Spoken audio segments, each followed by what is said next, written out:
할렐루야. 예, 오늘은 좀 더 많은 분을 보게 됐네요. 감사합니다. 교회가 얼마나 들어오는데 아름다운지 많이 못 와보셨지 않을까. 근데 모이는 날은 아마 많이 놀라실 것 같은데 밖에서부터 얼마나 아름다운지. 사실은 세상이 좀 갑자기 더 급변하면서 전 같지 않은 것 중에 하나가 여러 가지가 있지만 몇 해 전부터 성탄절이 그렇게 세상에서 막 옛날처럼 막 삐까번쩍하고 막 떠들썩하고 이런 게 많이 없어졌어요. 그 느끼셨어요? 돌아다니다 보면 백화점도 그렇고 막 이렇게 전에는 이제 상업적인 이유고 뭐 놀자는 이유고 뭐 팔아먹자는 이유지만 아무튼 굉장히 막 크리스마스를 뭐 선진국도 그렇고 엄청 뭐 예수님은 전혀 관심도 없으면서 엄청 막 떠들썩했잖아요.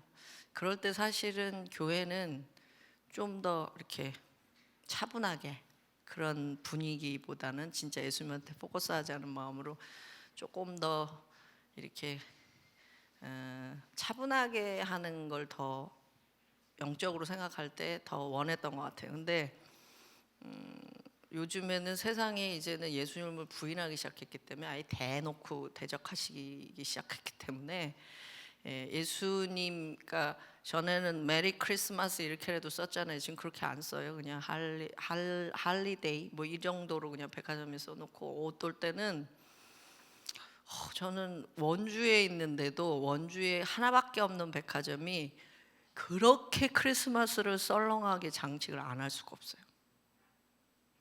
작년 재작년부터 그랬어요. 깜짝 놀랄 정도로.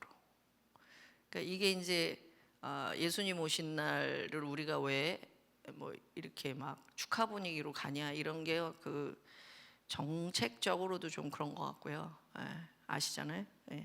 그런 것 같고 그러면서 제 마음속에도 이제는 예수님을 진짜 믿는 사람들이 더 뻑적지근하게 행복한 날이 돼야겠다 이렇게 생각이 들더라고요. 그런데 저희 사실 수원교회가 이렇게 뻑적지근하게 잘 장식을 안 했던 걸로 내가 기억을 하는데 이번에 제가 오늘 들어오면서 이게 맞다라는 생각이 들었어요. 우리가 이제는 진짜 예수 믿는 사람들이 예수님이 오신 것이 얼마나 기쁜 일이고 굉장히 굿뉴스고 또 더 굿뉴스는 앞으로 그분이 다시 오신다.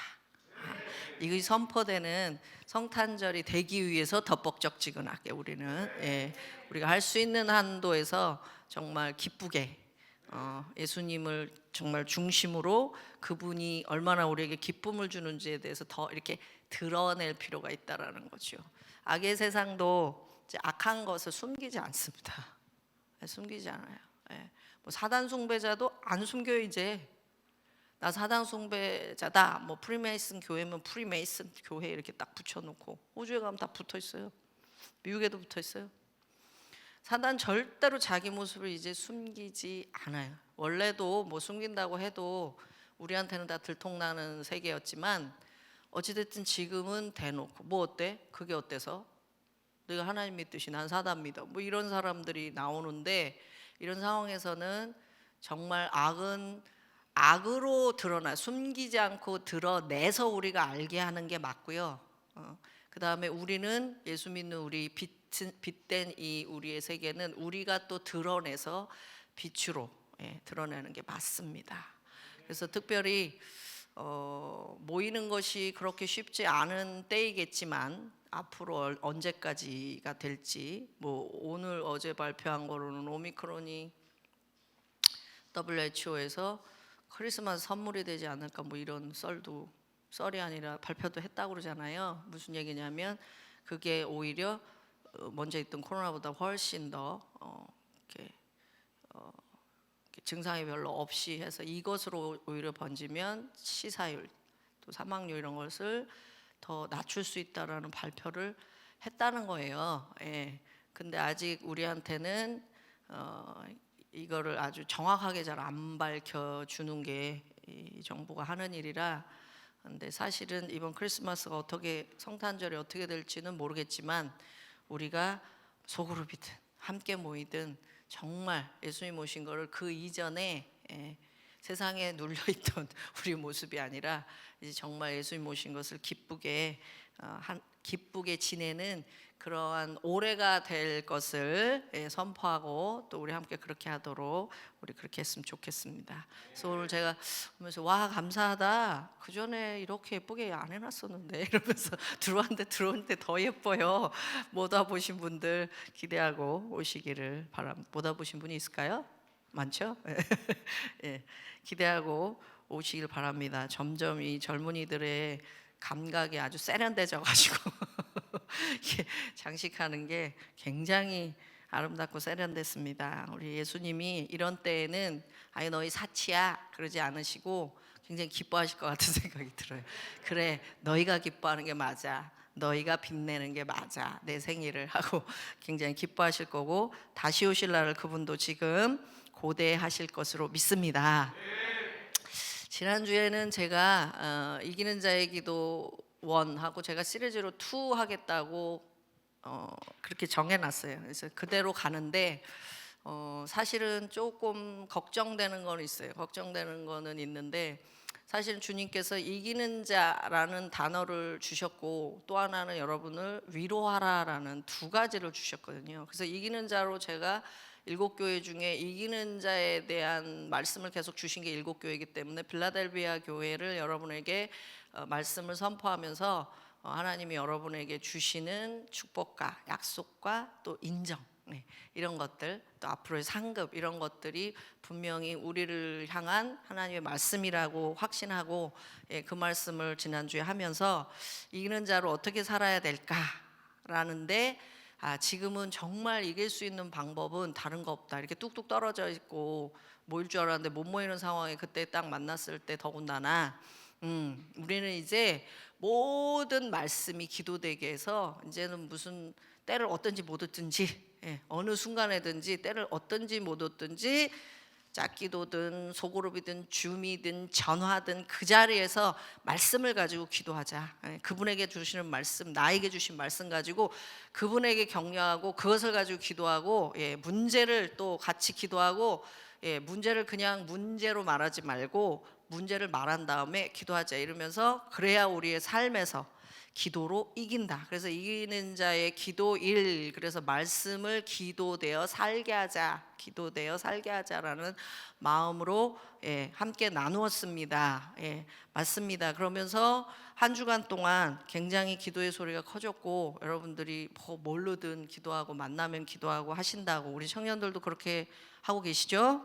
사역자들도 딱 만나서 눈 마주치고 뭐 일부터 이렇게 얘기하지 말고 일을 얘기한 다음이라도 반드시 짧은 시간이라도 손잡고 딱 기도를 선포하고 그렇게 시작하시면 좋을 것 같아요. 제가 뭐 다른 데 어디 가서도 일하면서 시험에 든 교회 가서 시험에 들었는지도 모르는데 하나님만큼 주셨는데 그 교회가 보니까 일은 굉장히 많이 사회적인 일을 많이 벌려놓으신 교회예요. 목사님이 굉장히 비전이 있으셔서. 근데 그러다 보니까 성도들이 많지는 않은데 다 일에 인볼브되어 있는데 아주 귀한 분들이 많더라고요. 아주 실력 있고 교양 있고 세련된 분들도 많고. 근데 이제 슥 일하기 시작하니까는 어느 순간에 이제 다 힘들어져 있고 시험에 들어 있는 거예요. 그리고 서로 이렇게 속으로 겉으로는 말 안 하는데 속으로 왜 나만 이래?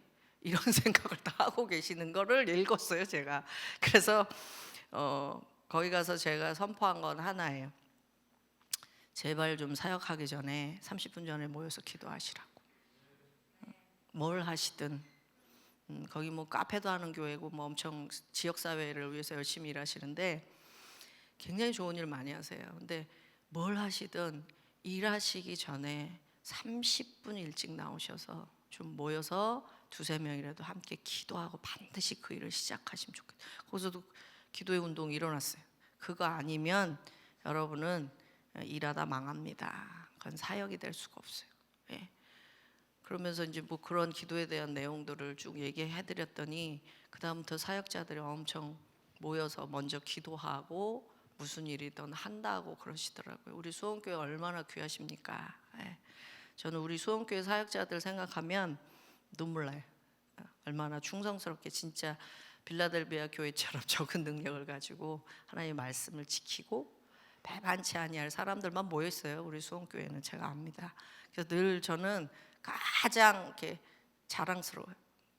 능력이 많고 큰 교회고 뭐 자원 많은 교회보다 수원교회가 항상 이렇게 뿌듯해요.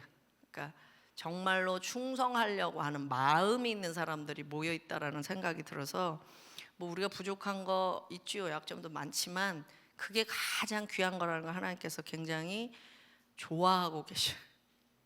주님이요 좋아하고 계세요, 여러분들을. 예, 물론 온라인을 보고 있는 모든 성도들 다 적은 능력을 가지고 하나님의 말씀을 지키려는 자들이 모여 있기 때문에 하나님이 좋아하고 계십니다. 그것은 이미 전달된 것으로 압니다. 근데 오늘은 두 번째로 이기는 자의 기도를 생각했을 때 두 번째는 제가 애통의 기도가 생각이 났어요.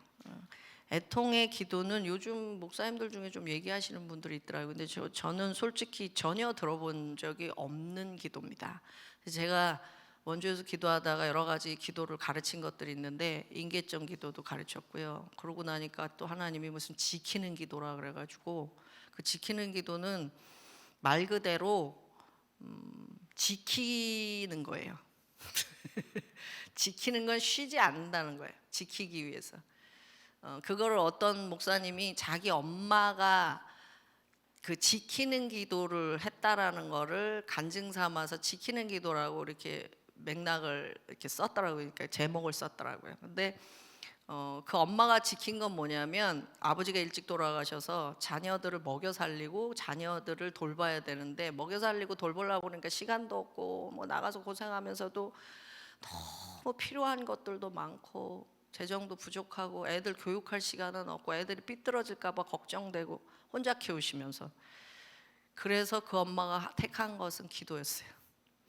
근데 그 엄마가 10시에 들어오든 11시에 들어오든 교회 가서 두세 시간을 꼭 기도하신 거예요. 정말 너무 피곤해서 꼬꾸라지게 생겼는데도 그 기도를 쉰 적이 없으시대요, 자기 엄마가. 그래서 그 자녀들이 목사님 되시고 진짜 거룩하게 하나님께 섬기는 사람들이 됐어요. 그러면서 그 모든 이유는 엄마의 기도 때문이다라는 얘기를 하면서 그 어머니가 그 지키는 기도를 해줬기 때문인데 아무리 피곤하고 아무리 뭐 몸이 어때도 그 잠을 줄이면 줄였지 그 기도 시간을 빼먹지 않았다라는 거예요. 그런데 그분의 설명은 제가 지금도 책 한 권이지만 이게 딱 진짜 결론적으로 생각나는 건 뭐냐면 그 어머니가 돈이 넉넉하고 시간이 있어서 교육을 잘하고 있고 그렇다면 그 엄마는 그렇게 힘들게 기도하지 않았을 거라는 거예요. 힘들면 좀 쉬기도 하고 좀 띵가띵가 놀면서. 그런데 그 어머니에게는 재정도 없고 애들을 교육할 만한 힘도 없고 시간도 없고 너무 절박했던 거예요. 그 절박함이 기도로 내몰게 된 겁니다. 그건 하고 싶어서 한 기도가 아니라는 거예요. 거기에 키가 있어요. 하고 싶어서 한 기도가 아니라는 거예요. 난 너무 기도가 좋아. 하루에 두세 시간 안 하면 막 혀에 무슨 막 혓바늘이 날라 그래 뭐 이런 분들이 있겠죠. 할렐루야. 근데 저는 그렇지 않아요. 기도가 그렇게 쉽고 막 너무 좋아가지고 막 오늘 빼먹으면 너무 하고 싶은데 내가 못해서 막 이런 생각 잘 안 들어요. 오늘 좀 어떻게 빼먹을 궁리를 좀 해야 되겠는데 오늘 너무 피곤하지 않나 내가? 오늘 내가 너무 많은 사역을 하지 않았나? 오늘 내가 뭔가 너무 기도를 많이 시간을 내지 않았나? 막 이러면서 제가 해야 될 시간들에 핑계를 이렇게 머리를 제가 굴리고 있는 저를 발견합니다. 그게 맞는 얘기예요. 하고 싶어서 하는 분은 없어요. 그렇게 한 번도 안 빼먹고 그 기도의 자리를 지킨 그 어머니의 기도는 너무 절박했기 때문이라는 거예요. 그래서 어머니의 삶을 또 어머니 세대의 삶, 자기 어머니 세대의 삶을 그렇게 빈곤하고 절박하게 만드는 그 상황이 기도로 지켜낼 수밖에 없게 만드셨던 하나님이라는 거죠. 그래서 자기와 같은 영성이 있는 그 다음 세대가 그 밑에서 자라나게 됐고 태어나게 됐고 서게 됐다라는 거예요. 그래서 기도는 그렇게 하고 싶어서 랄랄랄라 놀면서 그렇게 하는 사람 없다는 게, 할 수 없어서 한다는 거죠. 할 수 없어서 하게 될 때 그게 진짜 축복이라는 거고, 그게 하나님이 계획 아래 있다라는 거예요. 한나가 기도하고 싶어서 기도했어요? 열받아서 기도했잖아요. 진짜 그냥 말 그대로 열받아서 뚜껑 열려가지고 뛰어간 거예요. 뚜껑 열려서 성막으로 뛰어간 겁니다. 성질나서 못 살겠네, 나를 이렇게 무시해, 그러면서 막 뚜껑 열려서 가서 술 취한 사람처럼 기도하다가 엘리자 사장한테 막 혼나고, 그랬던 게 한나잖아요. 근데 그 한나에 열받아서 기도하기 시작했던 게 사무엘과 같은 사람을 낳게 했던 거거든요. 그렇다면 우리의 모든 상황이 하나님의 뭐 안에 있다? 선하신 계획 안에 있다.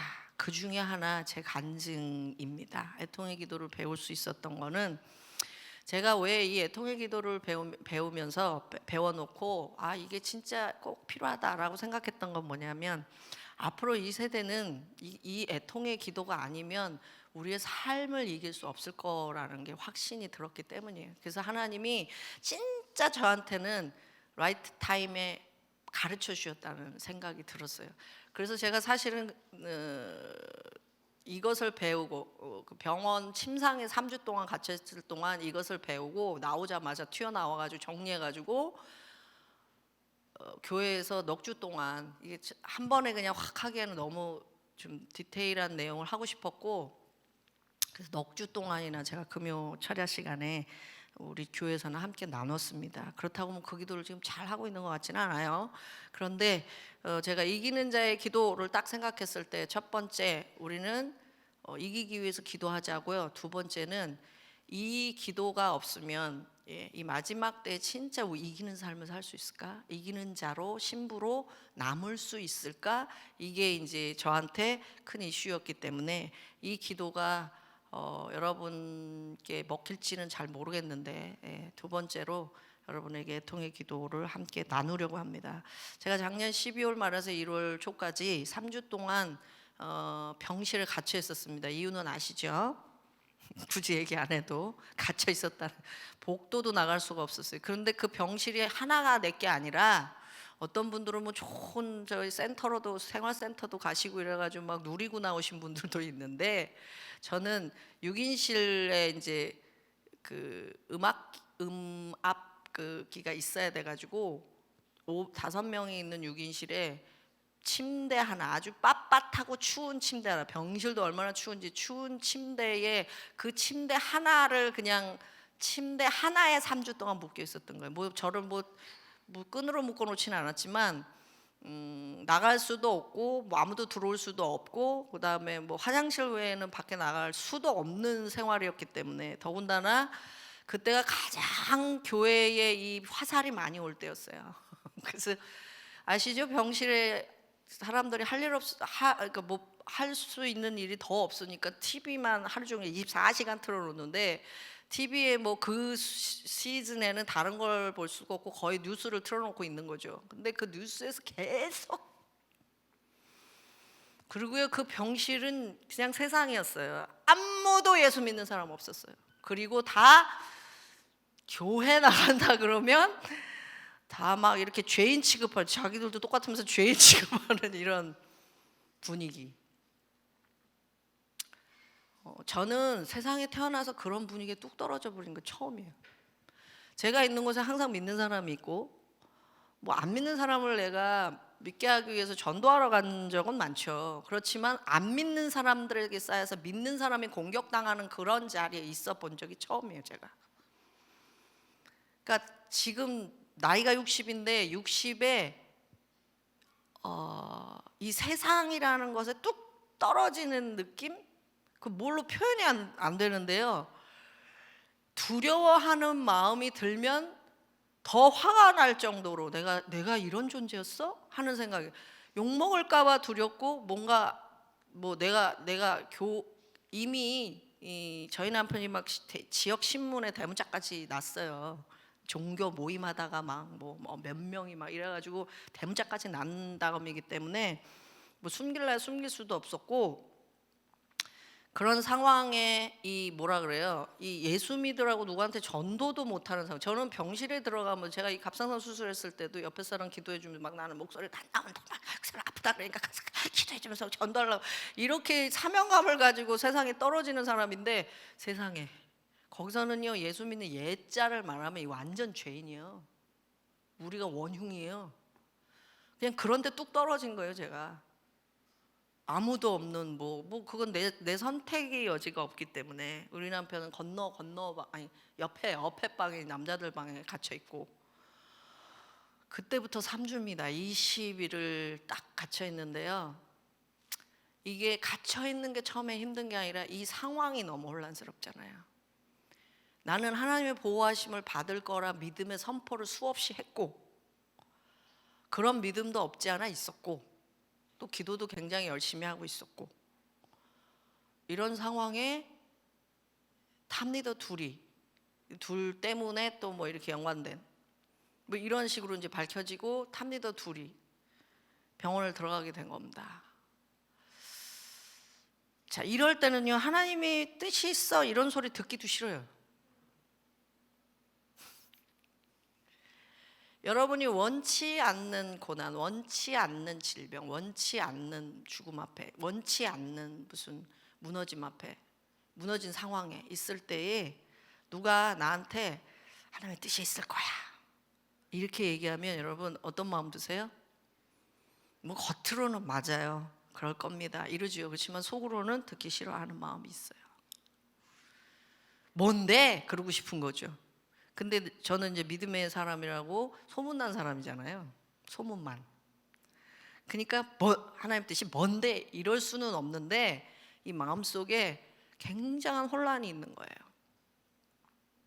뭘까 궁금하기도 한데 그 다음에 벌어지는 상황도 어떤 상황이 올지에 대해서 사실 교회의 어떤 지금 뭐 격리돼 있고 나중에 또 나올지도 모르고 막 이런 상황에 굉장한 염려와 두려움, 나중에 이제 이거를 하나님이 뭐라고 그러셨는지 어떻게 얘기해야 될까에 대한 막 머리 돌아가는 거, 뭐 기도가 되는 게 아니라 정말 이 밥도 먹을 수 없을 정도로 저는 증상은 심하지 않았어요. 감사하게도 또 교인들이 엄청 기도해가지고 지금 깨닫는 건데 그때 내가 정말 3주를 갇혀 있었을 정도면 뭔가가 있어서 3주 갇혀 있었던 거잖아요. 뭔가 있어서 저만 3주 있었어요. 근데 저는 증상이 별로 없었어요. 그건 굉장한 은혜였죠. 그때는 그게 은혜인 줄을 모르고 나 왜 멀쩡한데 이렇게 갇혀 있어야 돼?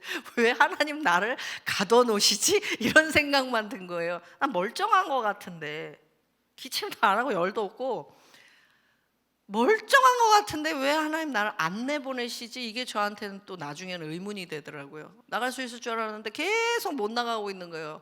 막 주사를 투여하면서. 근데 증상 별로 없어요.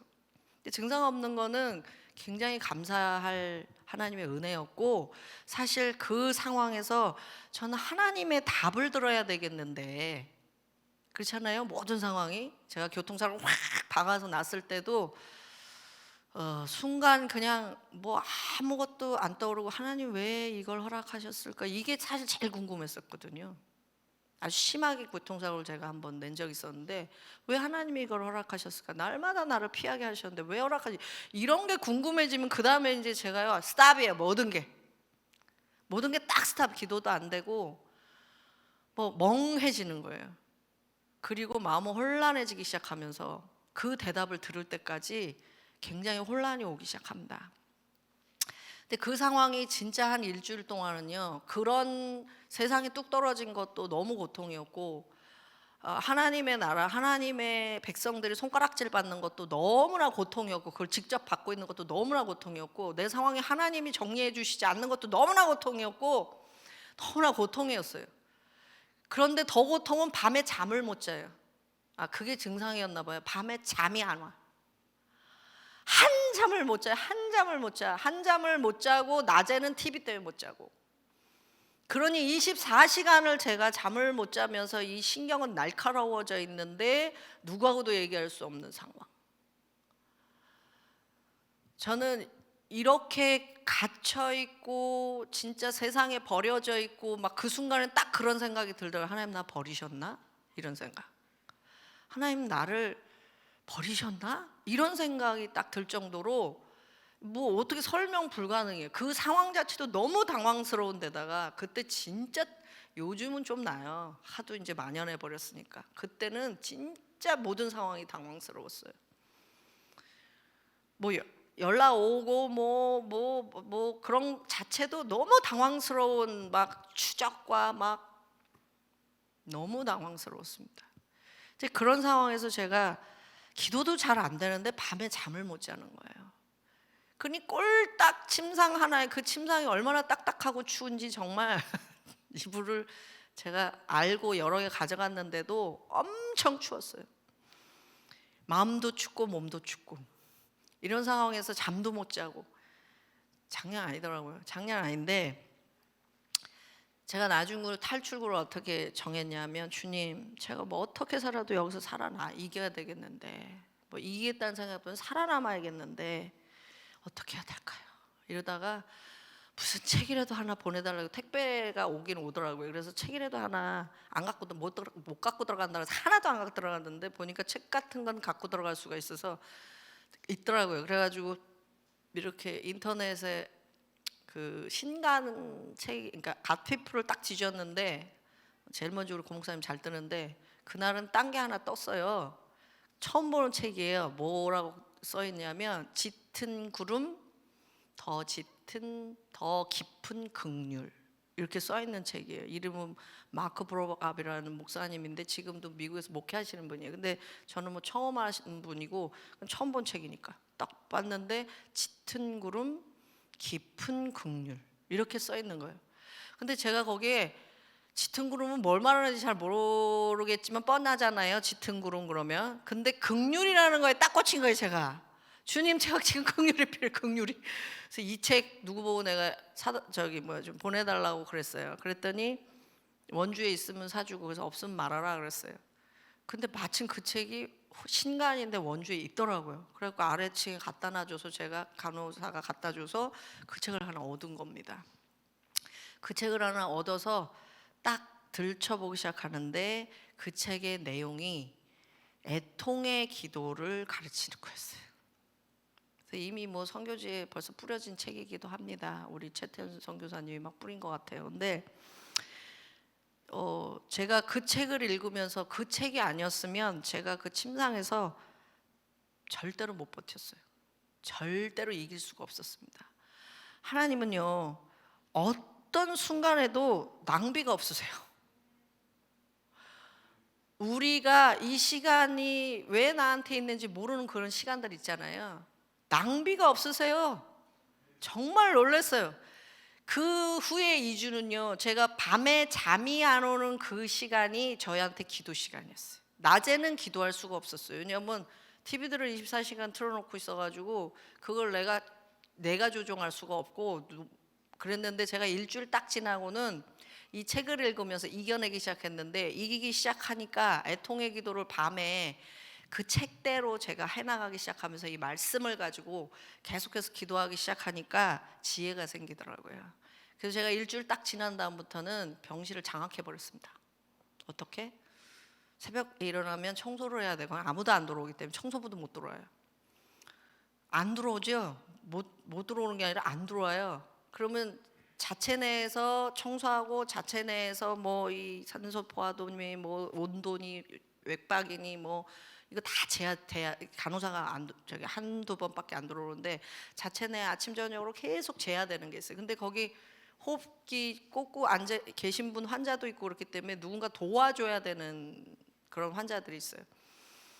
나는 사지 멀쩡하고 나는 증상이 별로 없잖아요. 그러니까 나는 섬길 수가 있었어요. 그러니까 아침부터 일어나서 싹 청소를 깨끗이 닦고, 그거를 다 걸레질하고, 그다음에 그런 걸 잴 때마다 사람들 다 왔다 갔다 하면서 그 방에 다 있지 않기 때문에 저쪽 방에서 가져오고 뭐 이거 좀 움직여야 돼. 그런 것들을 움직여서 섬기고. 자, 이러다 보니까 이제 제가 반장 언니가 됐네.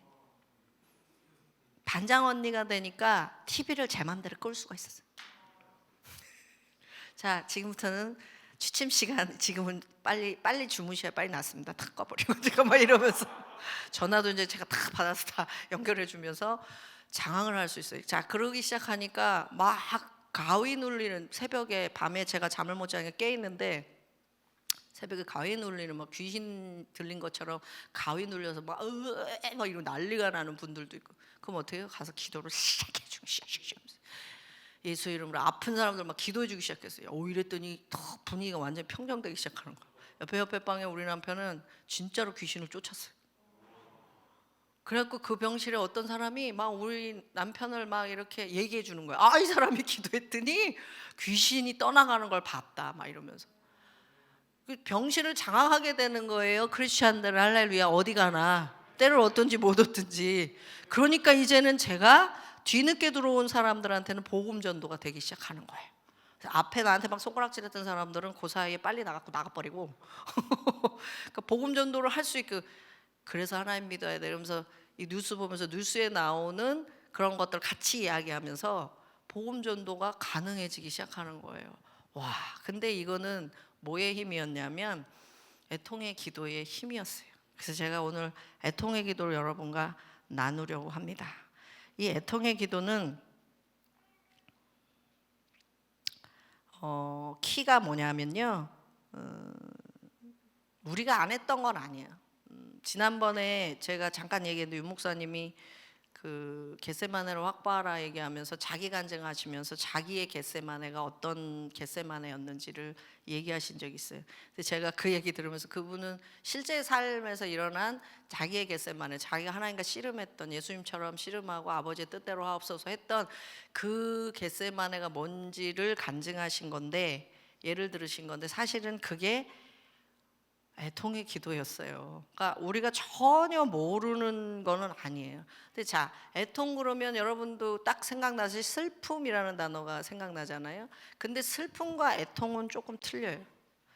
그러니까 슬픔은 그냥 감정만 얘기하는 거예요. 슬픈 감정, 기쁘고 슬프고 하는 슬픈 감정만 얘기하는 슬픔인데, 애통이라는 거는요, 어떤 관점을 가진 의지가 포함되어 있어요.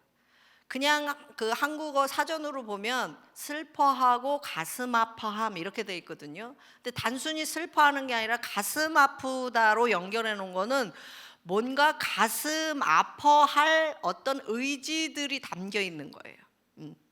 그 슬픔을 가슴 아파하면서 계속 유지하면서 뭔가 의지를 갖게 만드는 어떤 그러한 의지가 들어가 있는 게 애통이라는 뜻입니다.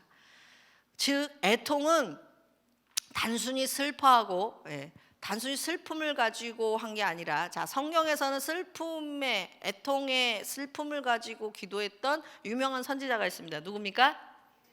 예레미야예요. 또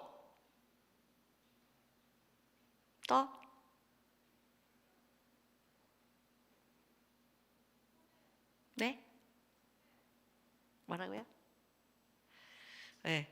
우리는 그런 관점으로 잘 안 보기 때문에, 사실 예레미야는 유명한 눈물의 선지자이기 때문에 그 중보를 눈물로 했고, 사실은 십자가의 중보를 예표한 것이 예레미야고 예수님의 중보를 예표한 것이 예레미야예요. 저는 중보를 배울 때 제일 하기 싫고 보기 싫었던 게 예레미야예요. 너무 고통스러워. 본인이 죽음의 그 순간에 놓여 있었고, 항상 하나님의 말씀 때문에. 그러면서 이스라엘을 향해서 또 그 심판받은, 그냥 다 무너진 유다 말에 무너진 유다를 보면서 그 슬픔을 삼킬 수 없었던 그 아픔을 가지고 있었고, 그런데 그게 사실은 예수님의 십자가의 중보를 예표한 것인데, 저는요 중보하면서 이렇게 승리 이겨서 뭐 막 결과가 할렐루야 막 이런 것만 좋아하지, 사실은 예레미야가 예레미야를 쓰고 예레미야 애가까지 썼는데 그 애가의 끝은 결론도 없어요, 여러분. 애가의 끝은요, 무슨 믿음의 선포가 대단히 있어서 그게 막 이루어지는 걸 보리라 이러고 끝나지 않아요. 차라리 하박국 같은 거는 뭐 보리라 하고 끝났죠. 우리가 보리라. 근데 그렇게 끝나지 않았어요. 그래서 저는 사실 제일 싫어하는 중보의 그 대표 중에 예레미야의 중보를 제일 사실은 싫어한다기보단 두려워했죠. 이런 중보는 너무 힘들어. 그래서 제가 열방에 갈 때 항상 책을 한 권씩 갖고 가요. 무슨 얘기냐면 성경 중에 한 권 하나님 떨어져 주시면 그거를 가져가서 그 말씀을 풀으면서 기도한 적이 많았어요. 근데 예레미야서는 제가 안 가져가요. 이사야도 가져가고 네, 뭐 다른 거 많이 가져가는데 이사야만 해도 뒤에 가면 막 회복과 막 진짜 좋아요. 엄청 좋아. 계시록도 너무 좋아. 막 이런 거 많이 가져가야죠. 에스겔도 가져가고 너무 좋아요. 선지서들이 많이 좋은데 저는 예레미야를 한 번도 가지고 나간 적이 없어요. 왜? 너무 고통스러워요. 너무 고통스럽다는 느낌이 들고 이 과정도 그렇지만 끝도 없어. 사실은 예레미야가 끝이 없다라는 건 사실 예수님이 오시면 끝날 세상이지만 이 마지막 때는 딱 맞는 선지서입니다. 근데 그게 저는 이렇게 가지고 나가기가 두렵고 이걸 하다가 막 내가 아플 거고 내가 힘들고 내가 눈물로 지쳐버릴 것 같은 그런 생각에 예레미야를 별로 좋아하지 않았어요. 그래서 제가 사실은 성경에서 아가서를 보고 계시록을 막 깨닫고 이렇게 꿰면서 야 마지막 때는 아가서와 계시록이 풀려야 돼. 맞아 풀렸어 막 이랬는데 그래서 아가서와 계시록이 가장 안 읽혀지는 책이라고 생각했어요. 잘 내용도 잘 모르고 사람 교회가. 근데 사실은 제가 알고 보니 제일 안 읽는 책이 예레미야 애가였습니다. 5장밖에 없어요.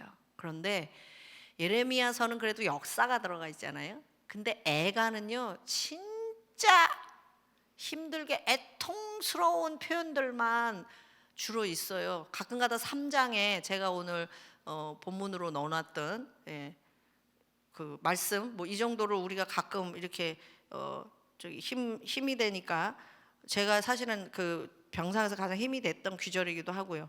예레미야 애가 3장 22절 23절 함께 읽겠습니다. 시작. 여호와의 인자와 긍휼이 무궁하심으로 우리가 진멸되지 아니함이니이다. 이것이 아침마다 새로우니 주의 성실이 크도소이다.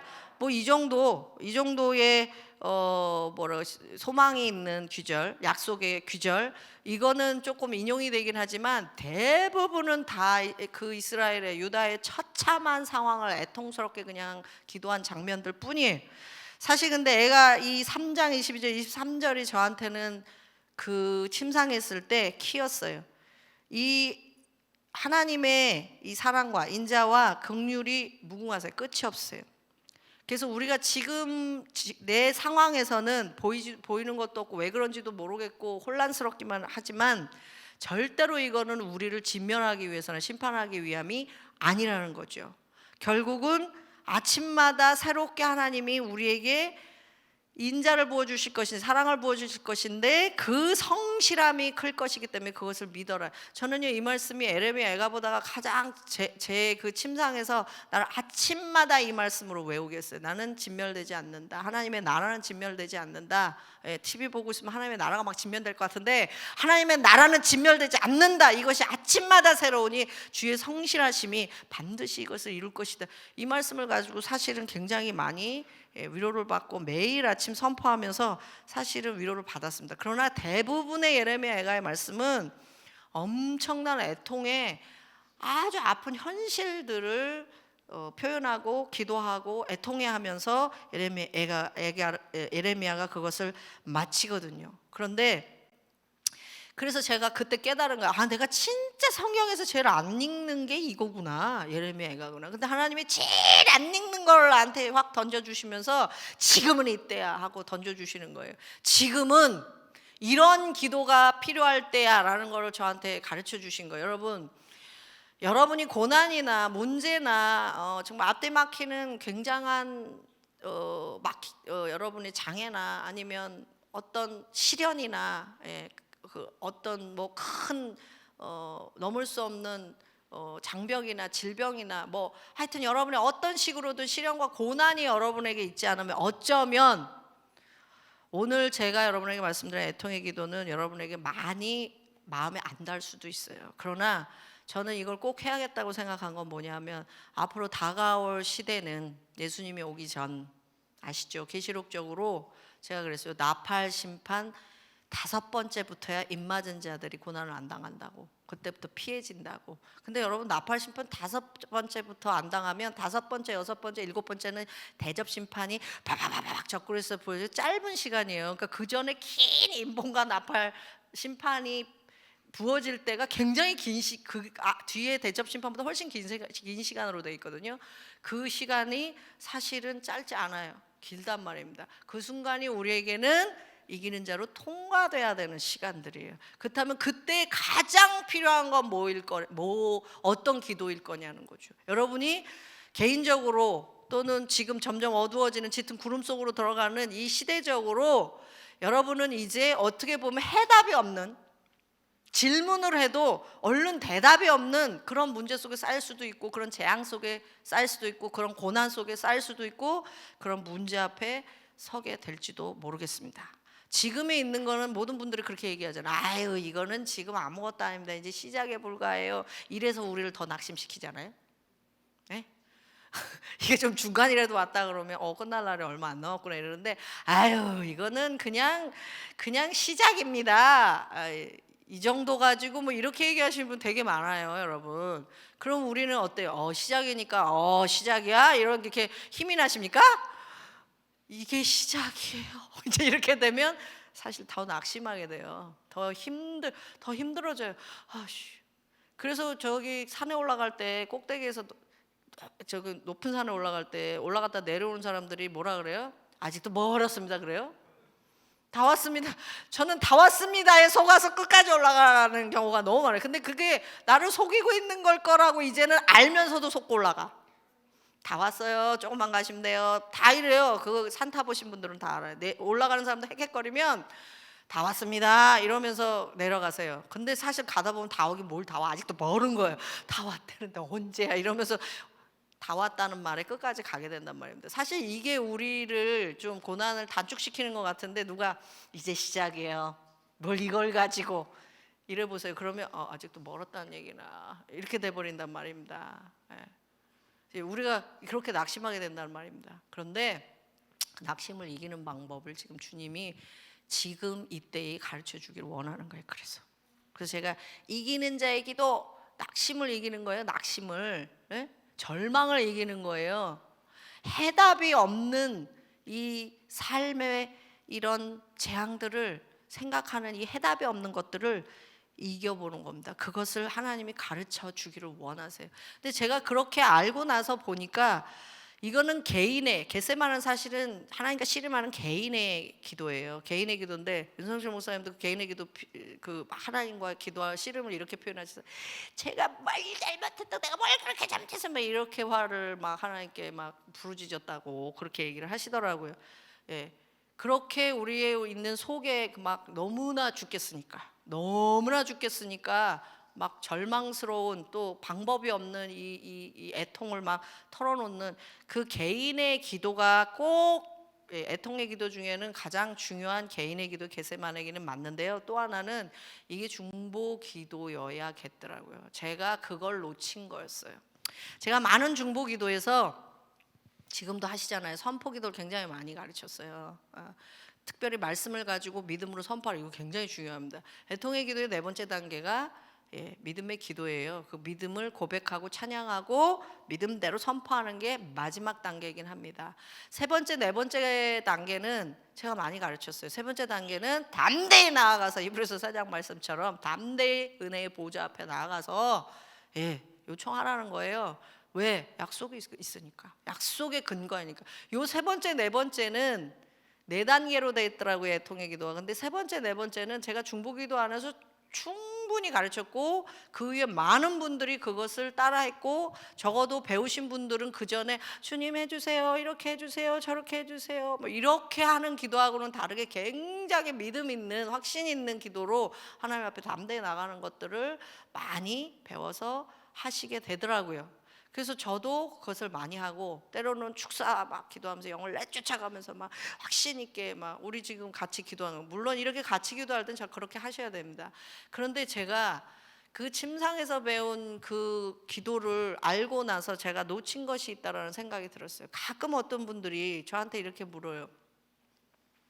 근데 제가 그렇게 선포기도 하고 막 믿음으로 고백하고 막 이러는데 제 마음에 그 확신이 없이 이렇게 껍데기로 말하고 있는 것 같은 때가 많다고. 그럼 이제 제가 그걸 뭐라고 그랬냐면, 그렇게 말할 때는 그건 주술이 된다고. 뭘 가르쳐 놓으면 그거를 주술처럼 이렇게 앵무새처럼 그렇게 이렇게 말만 하는 거죠. 말만. 그거를 미신적으로 주술이라 그래요. 그래서 그 주술적으로 되는 거를 방지해라. 그런데 그 주술적으로 되는 것을 그러니까 그 경계하라는데 어떻게 경계하는지는 제가 말한 적이 없어요. 왜냐면 내가 모르니까. 내가 모르니까. 근데 제가 사실 안 했던 기도는 아니에요. 안 했던 기도는 아닌데 이게 진짜로 하나님 앞에서 기도라는 거는 잘 몰랐다는 거예요. 무슨 얘기냐면, 애통의 기도의 첫 번째는 제가 지금 시편 13편 3편을 넣어놨는데요. 거기에 귀절을 여기서 뽑아서 할 때 올려주시면 될 것 같아요. 자, 애통의 기도의 네 단계는요. 첫 번째가 뭐냐면 하나님을 향하여 그분을 부르라. 자, 시편 3편과 13편을 가지고 한번 봅시다. 3편 시편 3편 3장 1절에서 2절 한번 볼게요. 예, 1절을 봅시다. 1절. 예. 시편 3편 1절은요. 다윗이 그 아들 압살롬을 피할 때에 지은 시예요. 자, 아시죠? 압살롬이 누군지. 예, 아까 예레미야가 애통의 기도입니다. 그리고 그다음에 누구 또 없어요? 그러면 아무도 얘기 안 했잖아요. 그 중에 다윗이 있어요. 다윗이. 그래서 예레미야 애가는 다섯 장으로 돼서 그걸 가지고 다 하기가 어려운데 시편은 한 편씩 돼 있기 때문에 쉽기 때문에 예를 들기가 쉽고요. 솔직히 말하면 시편의 50편 이상이 애통의 기도예요. 50편 이상. 근데 우리가 그걸 애통의 기도인 줄 잘 몰라요. 그리고 제가 시편을 읽을 때, 야, 이거 뭐 앞에는 막 뭐 원수를 뭐 죽여달라, 뭐 그 아들을 저주하고 막 이러면서 막 그런 뭐 이거 크리스천으로서 이렇게 기도해도 되는 거야? 물론 원수는, 그래서 이렇게 해석해 보면 원수는 사단이다. 그러니까 이렇게 기도해도 된다. 이렇게 해석돼 있어요. 근데 그것도요, 약간 영적으로 좀 이렇게 좋게 이렇게 좀 말다하게 이렇게 씌워놓은 거예요. 왜냐하면 다윗이 그 시절에 원수한테 쫓겨다녔잖아요. 그 원수가 누구예요? 사울과 그 군대들이고 자기를 반역자로 모는 사람들인데, 그게 다 원수인데요. 그 사람들 생각 안 하고 원수라고 말했을까? 물론 그들을 잡고 있는 뭐 사단의 세계가 있다고 생각은 했겠지만, 그 원수를 생각 안 하고 원수를 영적인 사단이라고만 생각했겠느냐고요. 아니, 굉장히 현실적인 문제잖아요. 근데 다윗이 막 말하고 있는 것들을 어떨 때 보면 크리스천이 이렇게 기도해도 될까 할 때도 있고, 어떨 땐 속도 시원하고, 나는 이렇게 말 못하는데 와, 뭐 그 아들을 뭐 저주하고 막 이러면서 자기 원수의 아들이면 어떻게 되게 해달라고 막 이러고, 엄청 저주스러운 그 표현들을, 그 원수에 대해서 저주하는 말들을 막 하고 막 엄청 하나님께 원망하는 소리 같은 것도 엄청 해요. 이제 그 중에 제가 이제 뽑아서 얘기하겠지만, 뭐 왜 이러십니까? 어찌하여 뭐 어찌 뭐 이런 거 다 그게 하나님 왜 이러세요? 근데 기도를 가르치시는 분들이 기도에는 왜 그러면 안 된다고 가르쳐요. 하나님 왜 이러세요? 이런 거는 기도가 아니라고 그래요. 어떻게 해야 돼요? 하나님 무엇을 말씀하기를 원하십니까? 이 상황에 왜 이러십니까? 이렇게 기도하는 게 아니라, 기도는 무엇을 말씀하기를 원하십니까? What? 이러고 나가야 된다고 가르친다고요, 우리가. 그런데 재밌는 건 애통의 기도에는 왜? 어째요? 언제까지? 막 이런 말을 기도라는 거예요. 저도 그런 적 있죠. 막 너무 억울하고 너무 힘들고 막 이러면, 아니 언제까지 저는 이렇게 고생하다 말 겁니까? 막 예수님 오실 때까지 이렇게 고생해야 돼요? 막 이런 언제까지라는 말도 쓰고, 뭐 언제까지 세상에 하나님을 이렇게 안 믿을 겁니까? 이런 말보다는 내 고통에 언제까지 이런 말도 쓰고, 하나님 왜 이러세요 저한테? 뭐 이렇게도 좀 얘기한 적도 있고. 근데 제가 그렇게 얘기하면서 그걸 기도라고 생각해 본 적이 없다고요. 내가 이러면 안 되지. 내가 이러면 안 되지. 주여, 그래도 주님은 선하십니다. 주님의 계획은 선하십니다. 할렐루야. 그러면 또 이제 듣는 사람들이 맞장구 치면서, 그렇습니다. 하나님은 선하십니다. 그런데 진짜 마음에서 선하십니다. 그러면 상관없어요. 근데 그러라니까 이게 문제잖아요. 그렇게 해야 응답이 올 것 같으니까, 그렇게 해야 하나님이 나한테 벌 안 주실 것 같으니까, 그렇게 해야 하나님이 기도라고 들어주실 것 같으니까, 이러면 이제 우리의 기도는 주술이 되기 시작한다라는 겁니다. 왜? 모든 종교는 절대로 신과 소통하지 않아요. 절대로 인격적으로 맞먹지 않습니다. 그런데 하나님은 엄청난 분인데도 불구하고 기도 속에서는 하나님 우리를 만나주시고, 하나님 딱 우리 수준으로 와서 우리의 마음을 듣기로 작정하신 분이세요. 그러니까 다윗도 그렇게 얘기하고, 예레미야도 주님 유다의 상황을 보세요. 솔직히 이게 고어로 돼 있기 때문에 우리한테 다가오기를 그렇게 막말로 안 다가오는 거지. 네, 제가 욥을 2달 동안, 아직 다 끝내질 못했는데 2달 동안 큐티 책 때문에 하다 보니까 너무 읽기 싫은 게 욥기예요. 똑같은 얘기를 말만 틀려, 표현만 틀려. 그게 몇 장까지 있어요? 41장. 주여. 뒤에 몇 장은 그래도 하나님 말씀하신 거 있으니까 그거 빼고 거의 38장까지 계속 내가 왜 태어나는지 모르겠고, 내가 태어나는데 해가 없었으면 좋겠고, 달이 없었으면 좋겠고, 수도 없는 표현으로 그냥 원망하고 불평하고 힘든 상황을 그냥 얘기한 거예요, 욥이. 근데 그걸 읽고 있는 우리는 같이 힘든 겁니다. 같이 힘들어요. 여러분, 제가 이번에 욥기 처음 큐티하기 시작하면 처음 아는 게 뭐냐면 그런 세월이 30년이었다는 거예요. 여러분, 다윗의 광야 10년, 14년인가 그래요.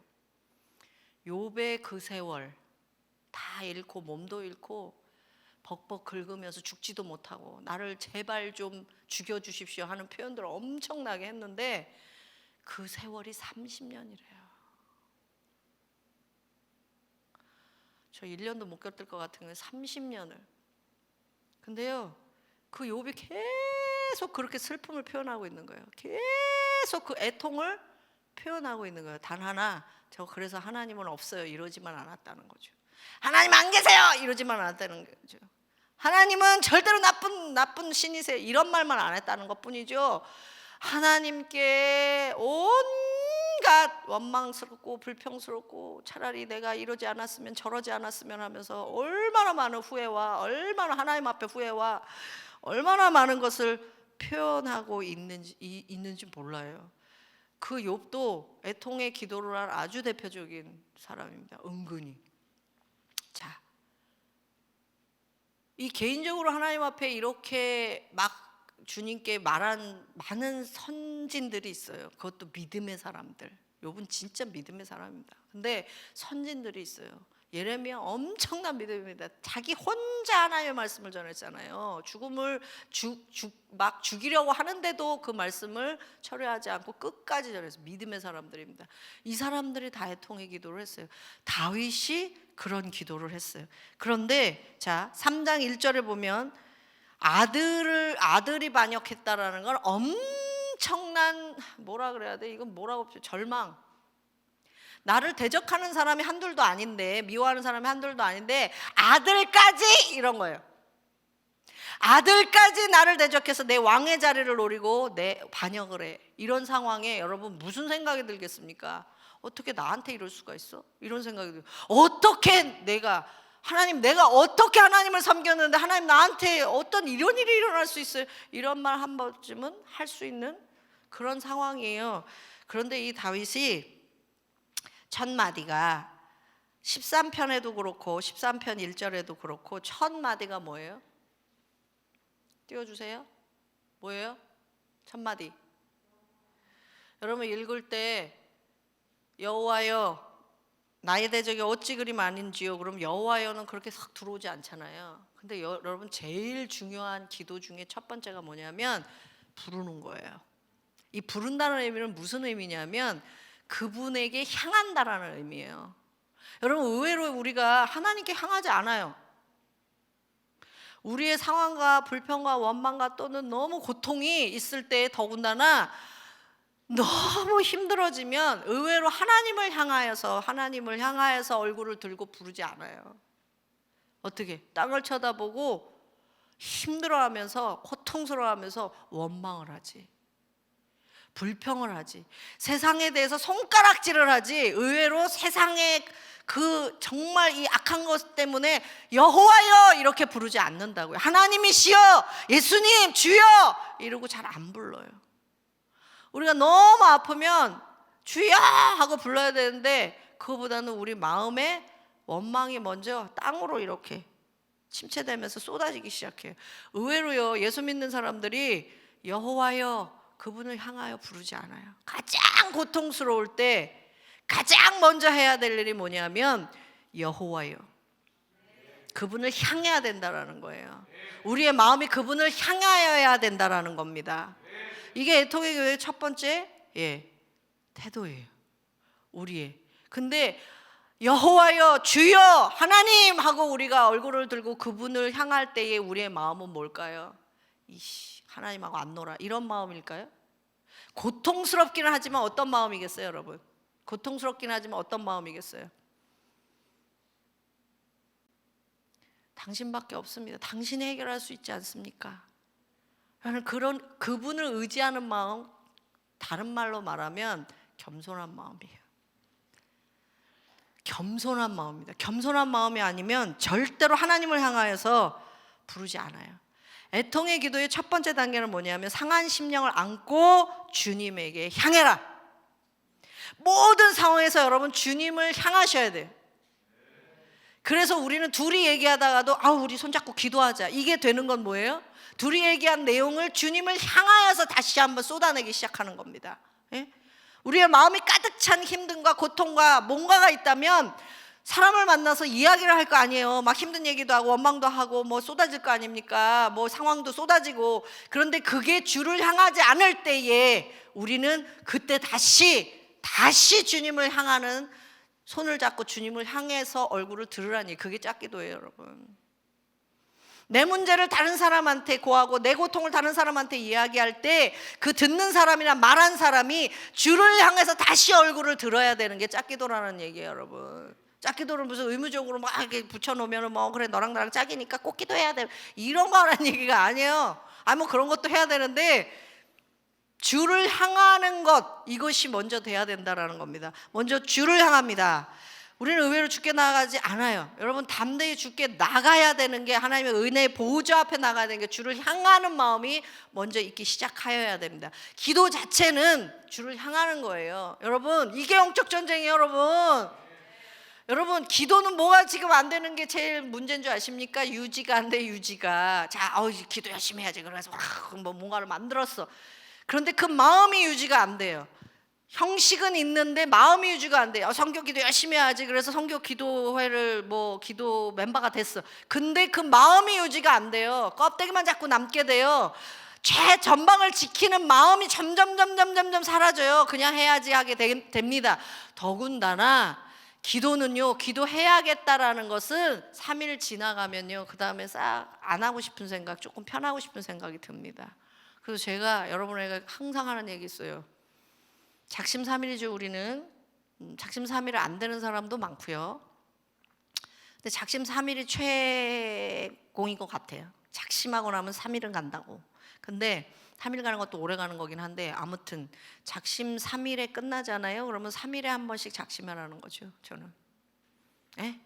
3일로 작심이 끝나잖아요. 그러면 끝난 날 다시 작심 3일을 하는 겁니다. 그럼 6일이 되겠죠? 여러분, 이거는 그냥 하나의 그냥 우스꽝스러운 노하우긴 합니다. 그런데 제가 얘기하는 건 뭐냐면 유지하는 게 영적 전쟁이에요. 여러분의 마음이 하나님을 향하여 가는 게 영적 전쟁이에요. 하나님을 향하기 시작하는 게 기도거든요. 그렇게 소통하기 시작하는 게 기도거든요. 하나님을 향하기 시작하는 게 영적 전쟁이라는 거예요, 여러분. 유지하는 게 엄청난 영적 전쟁이에요. 여러분은 기도를 유지하는 것 자체가 이미 사단에게 이겼습니다. 그 기도를 계속해서 유지하겠다고 이겨나가는 과정이 이미 사단을 밟은 겁니다. 아멘. 그때 힘이 있었건, 그때 무슨 성령의 임재를 확 느꼈던 그거하고 상관없이 여러분들이 기도를 유지하는 그 이기는 그 순간이 내가 기도의 자리에 나가고 주를 향하는 마음이 계속해서 내가 올라가는 그 순간이 사단을 이기는 순간이라는 거예요. 주를 향하는 겁니다. 첫 번째, 모든 삶 자체가 눈이 주께로 향해야 된다는 거예요. 여러분의 모든 입술에 나오는 고백과 말하고 있는 모든 게 다 주를 향해야 된다는 거예요. 지금 누구에게 하소연하고 있는 그 자체가 주를 향하여 다시 한번 고정돼야 된다는 겁니다. 뭔가 마음이 침체되고 막 원망스러운 그 자체가 주를 향하여 다시 한번 고정돼야 된다는 거예요. 여러분, 매일같이 그분을 향하여 고정하세요. 기도라는 형시간에 빠지지 말고 매일같이 그분을 향하여 내가 원망스럽던, 내 안에 불평이 있던, 내 상황이 이해가 안 되던, 내 상황에서 도저히 하나님의 뜻이 받아들여지지 않든 상관없이 그 자체를 가지고 나가라는 거예요. 그래서 두 번째가 뭐냐면 불평을 토로하라는 거예요. 저는 이게 기도가 아니라고 생각한 거죠. 내가 막 불평하고 원망하고 하나님 이러실 수가 있어요 이럴 때 있어요. 너무 괴롭고 이러면 그런 겟세마네가 나한테 있다고요. 막 씨름하면서 정말 하나님한테 막 이럴 때가 있어요. 근데 저는 그거를요 기도가 아니라고 생각했어요. 무슨 얘기냐 그냥 제가 원망하고 불평하고 기도해서 빼주세요 이러고 싶었다는 거죠. 그 다음에 제가 믿음이 생기거나 하나님에 대한 확신이 생길 때 그때부터는 진짜 내가 기도했다는 생각이 드는데, 제가 원망하거나 불평하거나 하나님 앞에 쏟아내지 말아야 될 것 같은 것들을 막 쏟아낼 때는 그냥 하나님이 봐주세요 뭐 이렇게 됐었다라는 거죠. 그런데 에레미야를 보고 다윗을 보고 욥을 보고 심지어는 예수님 십자가에서 아버지 하나님이여 왜 나를 버리시나이까. 아니 우리식으로 생각하면 하나님 아버지 지금 저를 왜 외면하시는지 제가 압니다 이랬을 것 같은데, 왜냐하면 많은 고난에 대한 책들이 많잖아요. 근데 대부분의 책은 뭐가 써 있냐면 고난이 왜 있는지, 고난을 어떻게 극복해야 되는지 이렇게 나와 있지, 그 고난을 그대로 주님께 가져가서 이 고난 자체를 주님 앞에 좀 털어놓고 불평하고 원망해봐라 하는 거는 없어요. 그 고난의 이유를 써놨기 때문에 고난이 이래서 오는 거구나, 그래서 좋은 거구나, 그러니까 나는 인정은 안 되지만 그냥 좋은 거래 이래야 믿음이 있다라는 생각을 할 수밖에 없는 거죠. 우리는 제가 안 했던 기도는 아닌데 그걸 기도라고 생각 안 했다라는 게 그겁니다. 여러분 불평을 토로하세요. 근데 제가 이 얘기를 왜 사람들에게 하기가 좀 꺼려지냐면, 불평하는 사람은 하나님 앞에 불평하는 사람 제가 많이 봤어요. 많이 봤는데 불평이 불평으로 끝나는 경우가 많았기 때문에 불평하라 그러면 맞아 내가 잘한 거야 이러면서 계속 불평하고 있거든요. 그래서 제가 말하기가 꺼려요. 여기서 여러분 키포인트는 불평을 토로하는데요 아픔을 숨기지 말라는 거예요. 하나님께 불평하라는 얘기가 아니라 내가 불평할 만큼 아픈 거잖아요. 지금 아픔을 숨기지 말고 주님 앞에 아픔에 대한 슬픔을 쏟아 놓으라는 거예요. 그러니까 무슨 말이냐면 교만하면 불평으로 끝납니다. 하나님 왜 이러세요 정말 나 정말 하나님 안 믿고 싶어 이러고 딱 이런 말로만 끝나는 사람들이 있어요. 더 이상 안 가는 사람들이 있어요. 그건 기도 아니에요. 그건 진짜 기도 아니에요. 그건 진짜 기도 아니에요. 교만이 아닌 고통으로 겸손하게 나가라는 거예요. 하나님 위해서 나한테 왜 이런지 모르겠어요 이걸로 끝나는 건 교만이고요. 교만이 아닌 고통을 가지고 겸손하게 나가라는 거예요. 즉 다른 말로 다시 말하면 불평을 위한 불평이 아닌 하나님께 다가가기 위한 솔직함.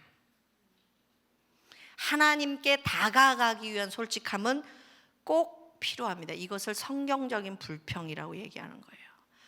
다윗의 시편을 보면 3장 1절 2절 거기 보면 여호와여 불러놓고 뒤에는 다 사실은 불평이에요.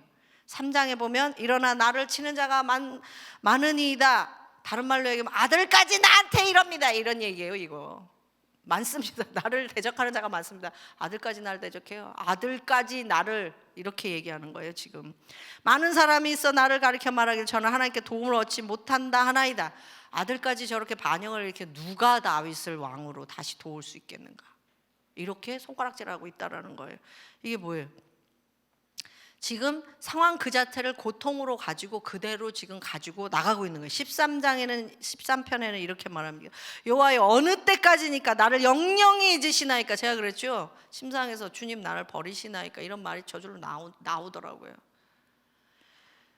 어느 때까지니까 나를 영영히 잊으시나이까 주의 얼굴을 나에게서 언제까지 숨기시겠나이까 내가 나의 영혼에 경영하고 종일토록 마음이 근심하기를 어느 때까지 하오며 내 원수가 나를 쳐서 자긍하기를 어느 때까지 하리이까. 다윗이 이거 불평을 쏟아낸 겁니다. 마음에 고통스러운 것을 지금 하나님 앞에 쏟아내고 있는 겁니다. 그러면서 다윗은 주로 왜, 어찌하여는 왜라는 뜻이고요, why라는 뜻이고요, 언제까지니까 이런 말로 하나님께 자기의 고통을 숨기지 않고, 굉장히 이거 지금 고어로 시적으로 써 있어서 그렇지 그냥 시샘말 우리말로 하면 굉장히 솔직한 이야기예요. 사람들이 나를 다 치고 있어요. 주님, 내가 어쨌다고 뭐 이렇게 말하는 거예요. 지금 왜 나한테, 내가 뭐 하나님 앞에 뭘 잘못했는데, 이런 뜻이라니까요. 이렇게 지금 불평하고 나가는 겁니다. 근데 숨기지 않는 자기의 마음에 이런 것들이 여기서 끝나면 교만이고, 어느 때까지 이것을 해야 되냐 하면, 어느 때까지 해야 될까요?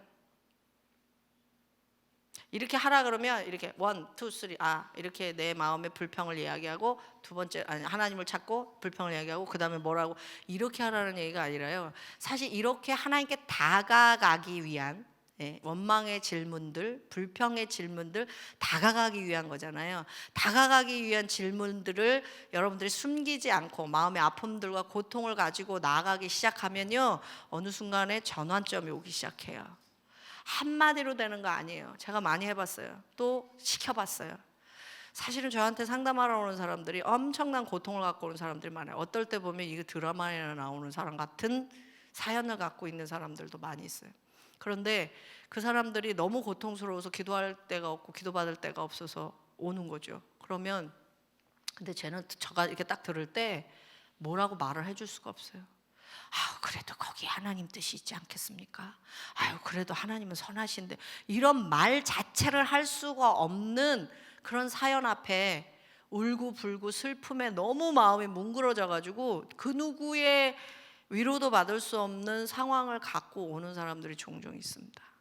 뭐 내가 어떻게 변명을 해줄 수가 없어요. 하나님이 어떻다고 주님께 물어도 왜 이분은 이렇게까지 아파야 했을까요? 왜 이렇게까지 부당하게 당했을까요? 왜 이렇게까지 억울했을까요? 물어도 대답이 없는 상황들이었어요. 그런 상황에는 저는 이거를 몰랐을 때도 이렇게 했어요. 그냥 뭐 할 수가 없으니까. 그럼 어떻게? 여기서 그냥 우세요. 그냥 여기서 하고 싶은 말 다 하세요. 그냥 저는 옆에서 기도하겠습니다. 그냥 저는 무슨 기도를 해야 될지 모르니까 저는 그냥 방언 기도하고, 이분은 그냥 말로 다 하세요. 하나님 앞에 다 하세요. 어디 가서 그런 기도 못하고 누구도 안 들어주니까 다 하세요. 이렇게밖엔 제가 할 수 없었어요. 그러면 정말 믿음이 있는 분인데도 막 원망스럽고 너무 억울하잖아요. 그래도 믿음은 있어요. 하나님이 없다 그러는 분도 아니고 하나님 살아계세요. 그건 알고 있는 분들이에요. 그러면 그 자리에서 쏟아내기 시작합니다. 하나님, 어떻게 그때 내가 이래고 저래고 저랬는데 하나님 이런 상황에 나를 이렇게 하실 수가 있고, 이런 상황에 우리 가족을 이렇게 할 수가, 이런 상황에 그때 우리 남편을 이렇게, 온갖 것을, 그리고 내가 어떻게 이렇게 무너져도 이렇게까지 하나님 나를 무너뜨릴 수 있어요. 내가 어떻게 살았는데요. 이러면서 뭐 그냥 온갖 사람한테 하는 말처럼 막 주님 앞에 쏟아내는 거예요. 나한테 하지 않고 주님 앞에 하라 그래요. 쏟아내기 시작해요. 근데요, 거짓말 안 하고 제 앞에서 1시간씩 2시간씩 이렇게 쏟아내시는 분들이 있어요. 그럼 저는 계속 그냥 방기도해야 돼요. 여러분, 그 1시간 2시간이요 막 지나가잖아요. 지나가면요, 그 다음에 슬슬 기도가 바뀌어요. 내가 기도해 준 거 아니야? 내가 뭐 어떻게 하라고 한 것도 아니고 위로의 말씀을 준 것도 아니야. 슬슬 기도가 바뀌어요. 그럼 어떻게 기도가 바뀌냐면, 그래도 하나님은 이런 분이시잖아요. 그래도 하나님은 이렇게 그때 그렇게 해주셨잖아요. 또 내 삶에 이런 과거의 은혜들을 막 떠올면서 그렇게 얘기하면서, 맞아요, 그래요, 내가 잘못한 것도 있어요. 이것도 회개도 나와요. 내가 잘못한 것도 있어요. 그리고 회개가 나와봐. 회개가 나오다가 나중에는 그래서 내가 주님이 이러한 주님을 믿기를 원한다 이러면서 막 자기가 결단해. 여러분, 이건 제가 조종하는 거 아니고요, 제가 그렇게 하라고 시킨 것도 아니에요. 근데 믿음이 있는 사람들이 하나님께 다가가기 위한 불평을 하기 시작하잖아요. 하나님을 다가가기 위한 마음의 고통을 쏟아내기 시작하잖아요. 그러면요, 그분을 만나요. 그분을 만나면서 전환돼요. 그래서 제가 지금 얘기하는 거는 여러분 불평해서 다윗이 그렇게 한 거예요. 저는 다윗의 시편을 딱 가끔 이런 생각을 한 적이 있어요. 이런 거 모를 때 다윗이 약간 좀 간 것 같아. 왜냐하면 막 뭐 원수를 뭐 이렇게 막 불평스럽고 막 이렇게 얘기하다가 갑자기 하나님 찬양하기 시작해. 갑자기 그냥 줄이 싹 바뀌면서 갑자기 그러면서 믿음의 고백으로 띵끗 나. 찬양으로 띵끗 나. 이런 게 있어. 그래서 약간 인격 파탄자 같다. 앞에는 막 난리를 치시다가 갑자기 왠지도 모르는데 찬양으로 핵 바뀌어. 마음이 그렇게 바뀌었나 보다. 뭐 이렇게 제가 생각은 하지만 갑자기 이런 느낌이 제가 들 때가 참 많았거든요.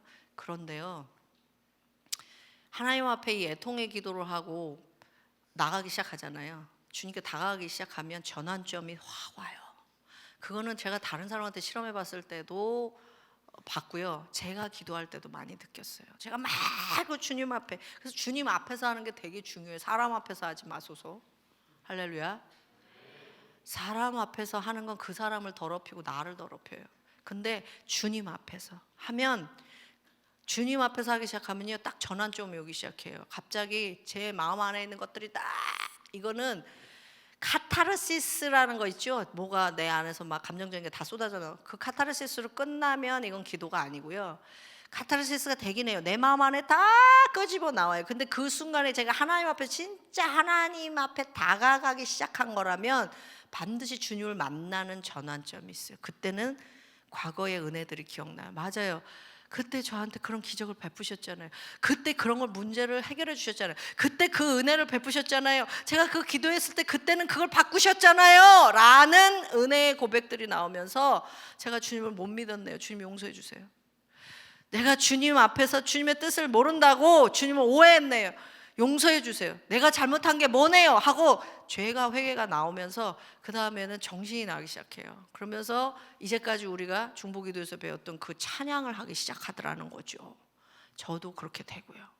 그러면서 말씀을 가지고 그 다음에는 믿음의 고백을 하면서 제가 눈앞에 안 보여도 그리 아니하실지라도 나는 주를 경배하기로, 내가 믿음의 고백을 통해서 주님을 믿기로 내가 결단하고 결심합니다.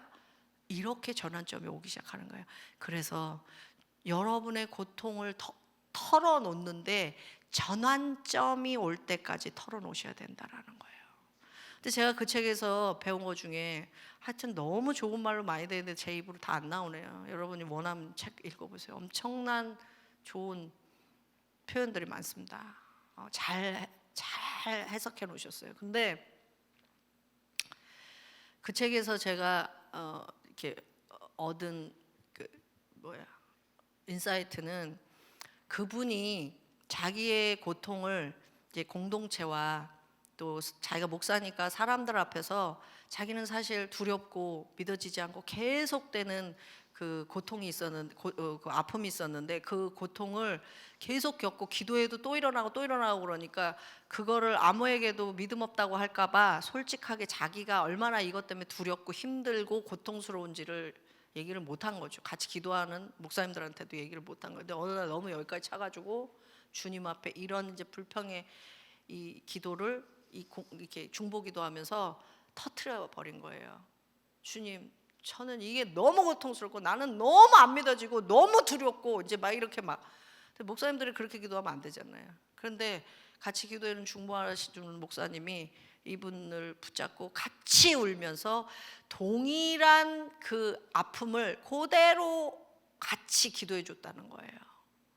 대부분은 뭐 예언 기도를 해주든 뭐 하나님의 뜻이 이럴 거다 이러고 뭐 이렇게 위로나 아니면 빨리 해결되라는 말씀을 이렇게 주시는데, 그 같이 기도해서 중보하시는 목사님이 그렇게 자기를 위해서 기도하기 시작하니까 자기 안에서 확 그 고통들이 사라지기 시작하면서 믿음의 확신이 더 오면서 엄청난 위로를 자기가 받게 되더라는 거예요. 그러면서 제가 놓친 게 그거라는 거죠. 제가 많은 사람들을 기도해 줬지만 그 기도에는 보통 이 사람이 막 그냥 하나님 이게 해결이 안 돼가지고 문제 때문에 막 힘들어하고 막 이러면 그걸 빨리 해결해 주려는 말씀만 제가 많이 줬어요. 그리고 이겨야 된다. 제가 지난번에 이겨야 된다는, 물론 이겨야 돼. 근데 이기는 방법 중에 우리는, 제가 좀 딸한테도 그런 욕을 먹는 편인데, 엄마 공감대 빵이야 막 이러면서 제가 ISTJ잖아요. 공감대 빵이에요. 제가 사역하느라고 굉장히 일적인 사람이 친화적인, 그러니까 사람 위주의 그런 사람으로 사역 때문에 바뀐 거지, STJ들은 일 중심적인 사람이거든요. 목표가 있으면 이렇게. 그래서 예를 들어 사역을 해도, 사람 사역을 해도 이 사람이 빨리 저 목표로, 저런 영적인 상태로 빨리 되기를 바라서 그 솔루션을 주려고 기도하고, 솔루션을 주려고 양육하고, 솔루션을 주려고 굉장히 노력하는 스타일일 수밖에 없어요. 그런 사람들은 한 영혼을 대해도 그 영혼이 목적으로 보인다니, 목표가 보인다니까. 근데 이거는요, 하나님이 주신 굉장히 장점도 있어요. STJ가 없으면 한국교회 이렇게 성장 못했습니다. 할렐루야. 근데 하나님 앞에서 약점도 되는 거죠. 우리가 어떻게 다 장점만 갖고 있어요. 장단점이 다 있는 거고, 장점이 약점되고, 약점이 장점되고 이러는 거잖아요. 근데 이런 사람들이 굉장히 이해력은 있는데 공감력은 빵이에요. 근데 제가 사람 영혼 사역을 하다 보니까 공감력을 자꾸 넓힌 거죠. 자꾸 찢은 거예요.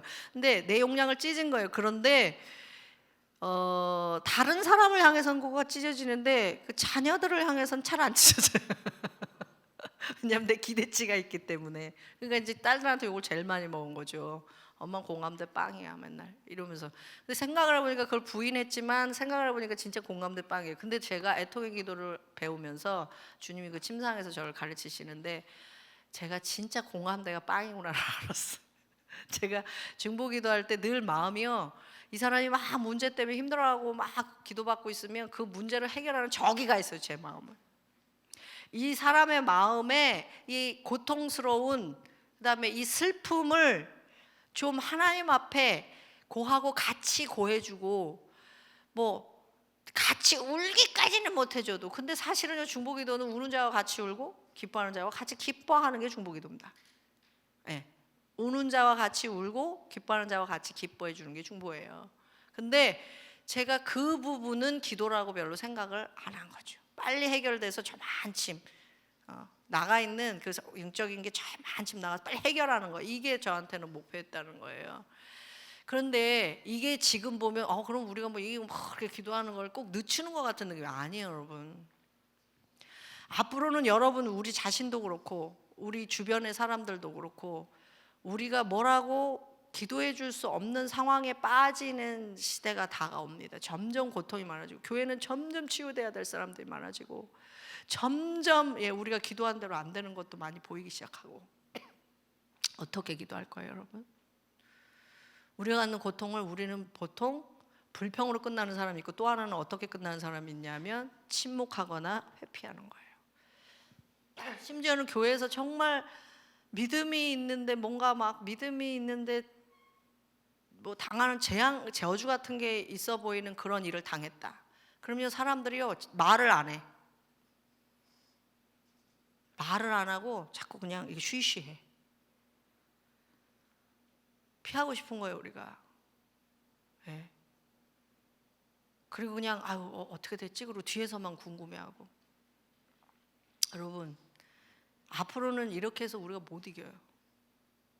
우리는 당면한 현실이나 당면한 고통에 대해서 하나님 앞에 함께 가지고 나가 주는 자가 돼야 돼요. 왜 그런지 몰라요. 그러니까 고통스럽잖아요.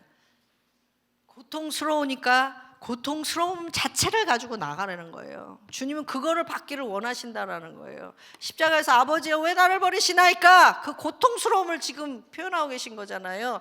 겟세마네에서 이 잔을 물리실 수만 있으면 주님의 뜻이면 제발 물려주세요. 고통스러움을 표현하고 있는 거잖아요. 그 다 알고 있는 예수님이, 예레미야는 예수님의 예표예요. 죽음 앞에서, 그 고통 앞에서 그걸 그대로 그냥 표현하고 있는 거예요. 주님, 하나님은 그걸 듣기를 원하세요. 아버지는 그걸 그대로 다 수용하기를 원하세요. 그리고 그 고통과 함께 하기를 원하세요. 그 고통이 내 고통이라고 말씀하세요.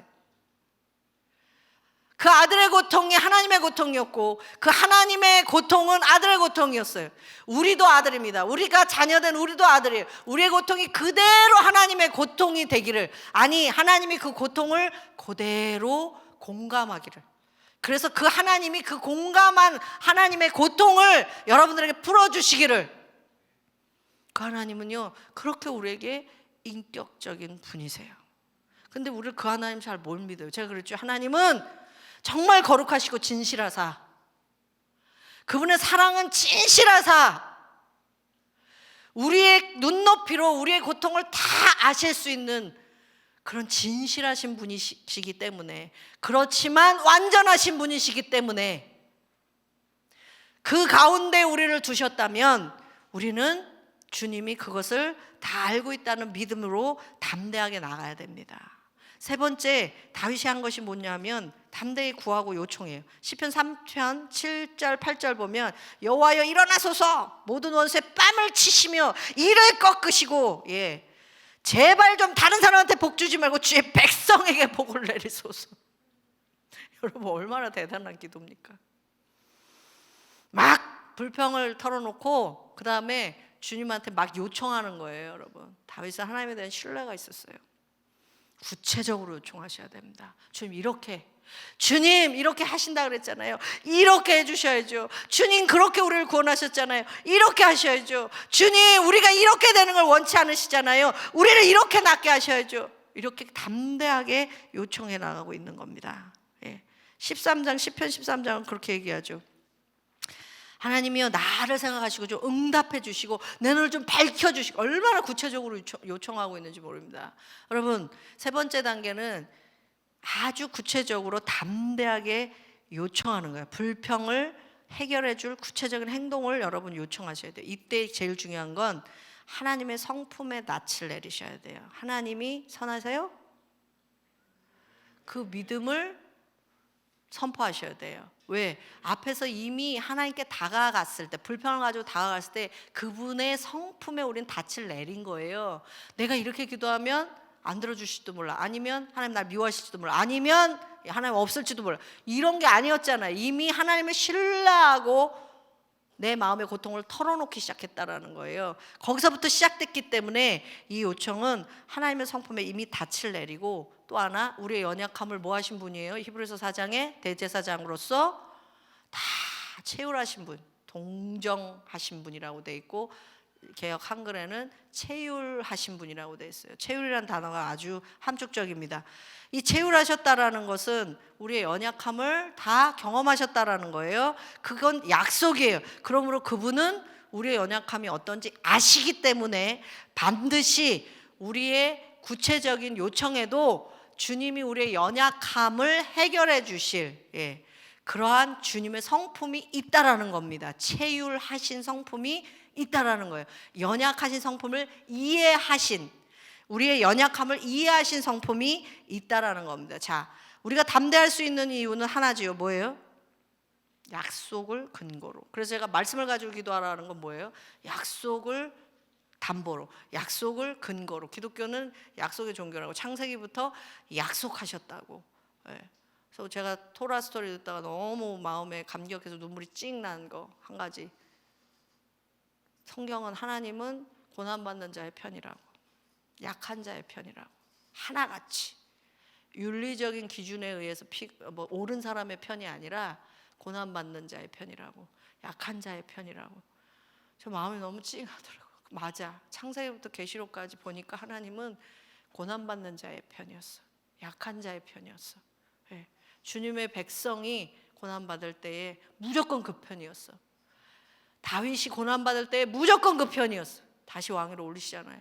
무조건 그 편이었어요. 욥이 그렇게 고난받았을 때에 요 편이셨어요. 그 친구들의 편이 아니었어요. 의로운 친구들의 편이 아니셨다고요. 성경은 하나님은 고난받는 자의 편이세요. 그래서 약속을 근거로 하십니다. 네 번째, 믿기로 선택하라. 이 믿기로 선택한 다음이 중요해요. 뭐가 중요하냐면, 믿기로 선택한 다음에는 여러분 믿기로 선포를 했는데 기도가 유지되지 않는 이유는 뭘까요? 기다림이 어려워서 그래요. 오늘 믿음으로 와 오늘 성령님 돼가지고 막 믿음으로 떡선배 막 될 것 같아. 근데 다음날 안 돼. 금방 안 일어나요.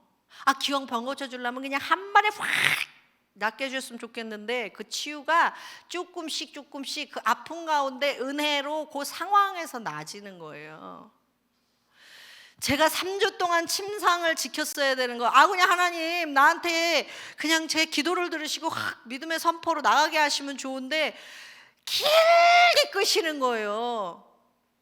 길게 기다리게 하시는 거예요. 그러니까 제가 한 주만 애통의 기도를 하면은 끝날 줄 알았어요. 진짜 최고로 잡아서 2주. 그런데 한 주가 연장되면서 제가요 또 기다림의 시간을 갖기 시작했어요. 또 기다림의 시간을.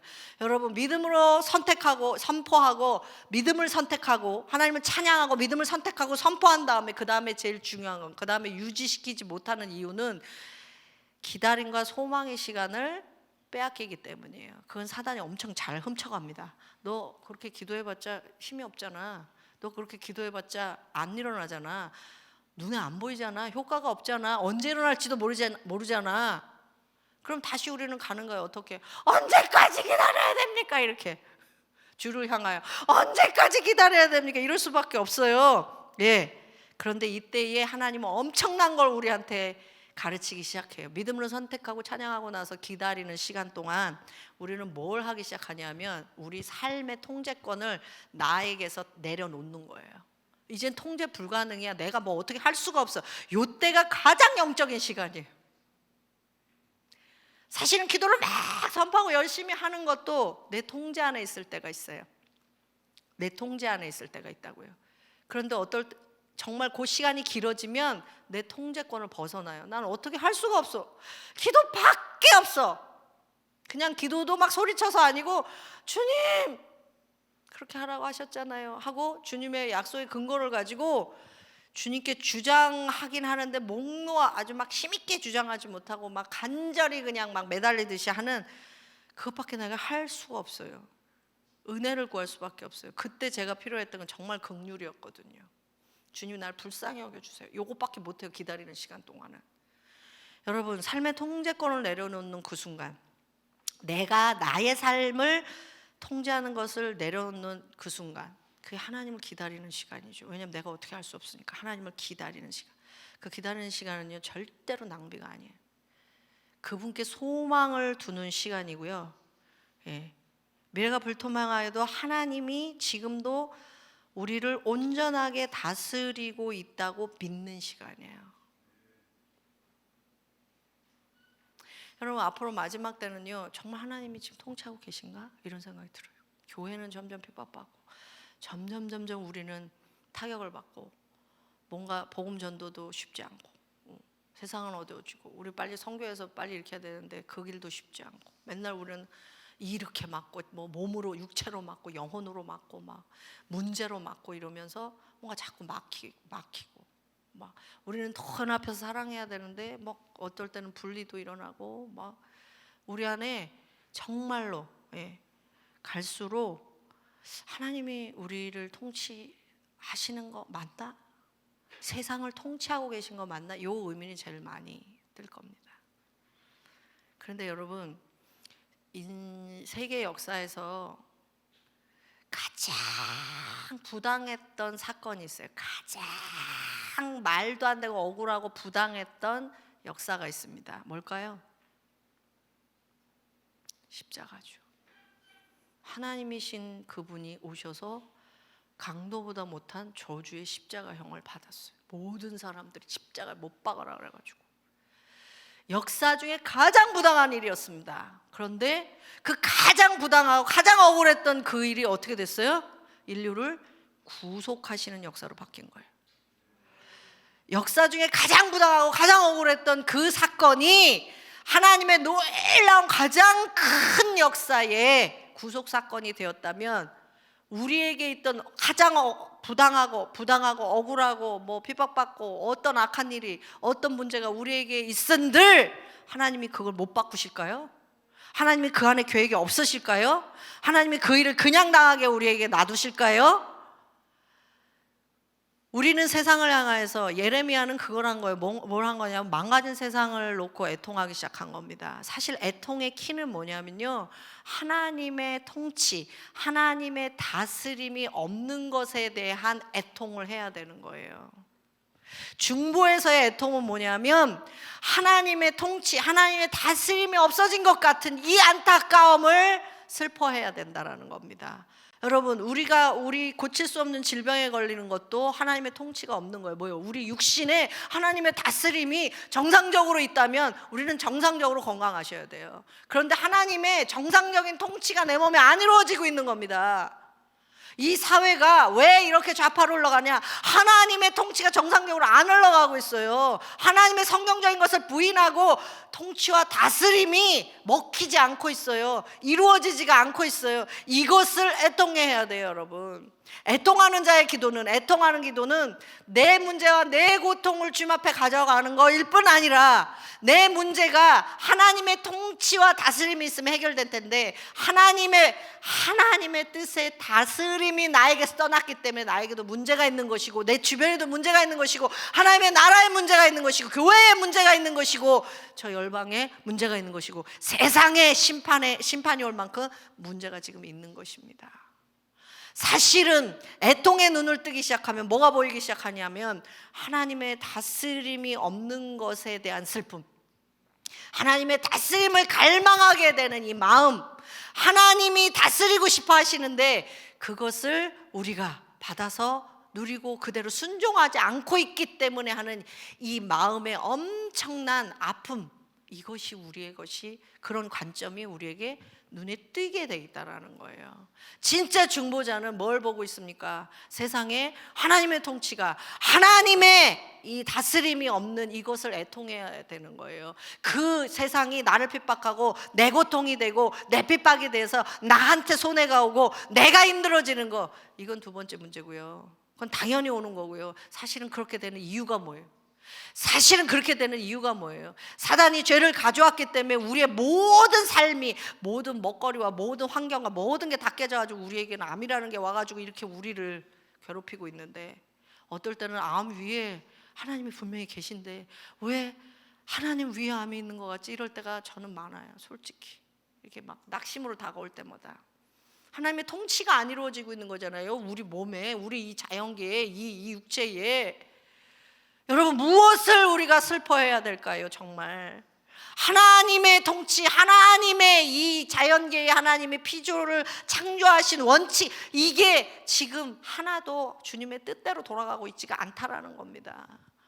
여러분, 내가 당하는 고통, 그거 이상의 우리가 관점, 눈을 떠야 되는 애통의 중보기도는 뭐냐면 하나님의 통치가 이루어지지 않고 있는 것이 진짜 우리의 슬픔이에요. 어떻게 하나님의 창조의 세계에 하나님의 다스림이 이토록 이루어지지 않고 있습니까? 우리가 애통합니다. 주님, 우리가 너무 고통합니다. 슬퍼합니다. 주님의 뜻이 이 땅에 이루어져야 되지 않겠습니까?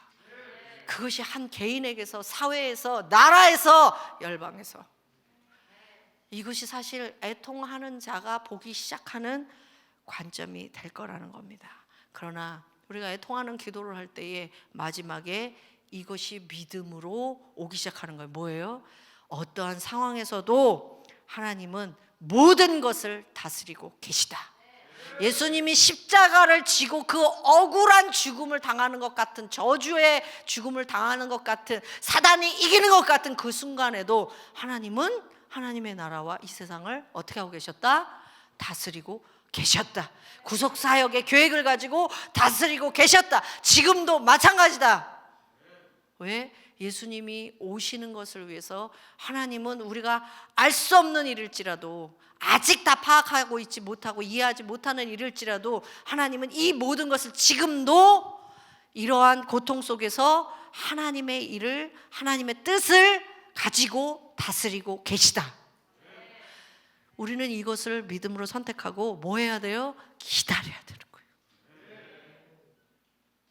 인내가 연단을 낳고 연단이 소망을 낳잖아요. 소망, 기다림은 소망을 이야기하는 거거든요. 여러분, 끝날에는, 마지막 때에는 이 소망을 잃어버리면 끝입니다. 그런데 애통의 기도의 끝은요, 소망이에요. 믿음을 선택하고 믿음의 고백을 하고 하나님을 찬양하고 우리가 예배하면서 이 하나님을 찬양하기 시작했을 때, 그때에는 기다릴 수 있는 이길 힘이 생기는 거예요. 기다릴 수 있는 이길 소망이 생기는 겁니다. 그게 바로 이기는 자의 기도로 나타나게 되는 거예요. 애통의 기도가 없이는 이길 수 없어요. 애통의 기도가 없이는 우리는 주님 앞에 설 수가 없습니다. 시편 3절에서 3편 6절, 여호와여 주는 나의 방패시오 나의 영광이시오 나의 머리를 드시는 자이시니다. 자, 다윗이 이제 정신이 들었습니다. 전환점이 왔어요. 주님 앞에 불평하고 막 요청하다가 이제 믿음의 고백이 나오기 시작합니다. 주는 나의 방패시오 아들이 나를 대적하도 주님이 나를 막아주실 것이요 주님이 나의 영광이시라. 그분의 영광, 나는 다시 회복돼서 주님의 영광을 리플렉션하는 그런 왕이 될 것이요 나의 머리를 드시어 다시 승리하게 만들어 주시는 분이시다. 이게 믿음의 고백으로 다윗에게 지금 막 오기 시작하는 겁니다. 사실 다윗이 압살롬이 그렇게 하고도 많은 시간들을 기다렸어야 돼요. 회복돼야 되는 시간들이 있었다라는 거예요.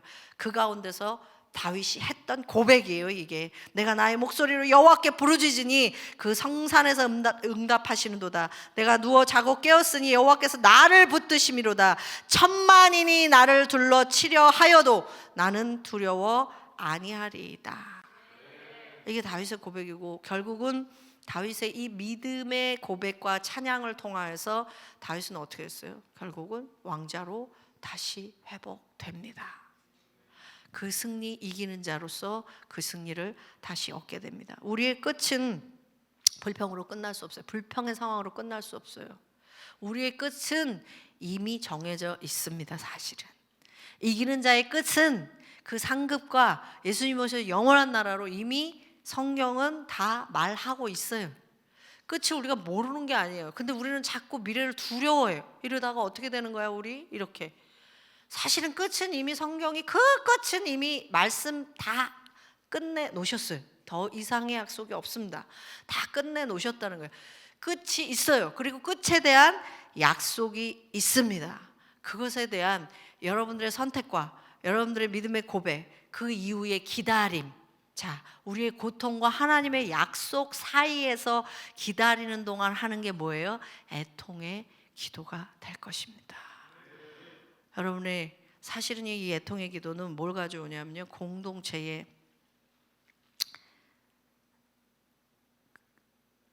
애통의 기도는 공동체의 시작이라고 그래야 되나요? 공동체의 시작이에요. 애통의 중보는요, 공동체의 시작이에요. 우리가 우는 자들과 함께 울고 웃는 자들과 함께 웃는 중보로 우리 공동체가 함께 모이기 시작하면 이건 진짜 공동체가 되는 거예요. 같이 고통해야 할 줄 알고 그 고통을 하나님께 같이 가져갈 줄 알고 거기서 하나님을 만날 줄 알고 함께 믿음의 고백을 할 줄 안다. 그러면 진짜 공동체의 시작이 될 거라는 거예요. 애통의 기도 없는 공동체는 공감대가 없고요, 주님의 마음을 잘 모르고요, 그리고 각 사람의 그 마음을 위로해 줄 수가 없고요. 그러면 그 공동체는 분리되죠. 네가 언제 나 고통할 때 나 돌아봤어? 이렇게 돼버리잖아요. 그래서 이건 굉장히 중요한 거예요. 제가 이걸 배우고 사실은 많이 해보려고 했어요. 함께 애통하는 것이 공동체의 시작이다. 제가 이랬기 때문에 함께 애통하려는 기도를 많이 해보려고 했어요. 근데 좀 쉽지 않더라고요. 일단 이 사람하고 같이 기도를 해. 너무 이 고통의 문제가 같이 기도하는데 기도하다 보면 이 기도가 또 솔루션으로 가네. 하나님, 뭐 요청은 좋은데 이 애통을 충분히 못하게 하더라는 거죠. 제가 제 마음에 애통이 충분히 안 되더라는 거죠. 근데 앞으로는 여러분, 시대가 시대인 만큼 여러분이 이 애통의 시간을 주님을 만나서 전환점이 올 때까지 깊이 뚫고 가야 돼요. 그걸 돌파라고 얘기하는 거예요. 멈추면 안 됩니다. 주님 앞에 다가설 때까지 이 일을 하는 거예요. 그리고 주님이 바꾸시는 때까지를 여러분들이 그것을 경험해야 돼요. 그래서 그분이 말씀하신 게 내 입으로 나오면서 와, 내가 이런 믿음을 고백하게 되네. 그렇게 나올 때까지 여러분은 그것을 돌파라고 하는 거예요. 돌파는 여러분, 우리 삶에 뭐가 나오기 전에 기도해서 믿음으로 먼저 가는 것이 돌파죠. 그게 돌파돼야 실제로 삶에서 돌파가 일어나기 시작하는 거잖아요. 애통은요, 이 세상에 하나님의 공의가 실현되기를 기다리는 또 언어예요. 이 세상이 왜 이렇게 돼요? 왜 저렇게 난민들은 아기 4살짜리가 죽어가고 엄청난 시련 속에 이거 뭐 이 분배의 이 불균형, 이 우리의 죄 때문에 일어나는 이 일이 다 뭐예요? 하나님의 공의가 없어졌기 때문이잖아요. 우리의 긍휼 사역은 하나님의 공의를 이루는 거거든요. 근데 하나님의 공의가 실현되기를 바라고 기도하는 게 사실 애통의 기도거든요. 어떻게 하나님의 사람들이, 하나님이 지으신 창조가 이렇게 될 수가 있습니까? 라고 우리가 애통하는 심정을 가져야 된다는 겁니다. 여러분, 이거는 어떻게 보면 좀 훈련이에요. 개인적인 애통의 훈련은 뭐 야곱도 했고, 뭐 예수님도 하셨고, 다윗도 했고, 여러 가지 샘플을 통해 여러분 또 힘들 때 다 해본 일일 수 있습니다.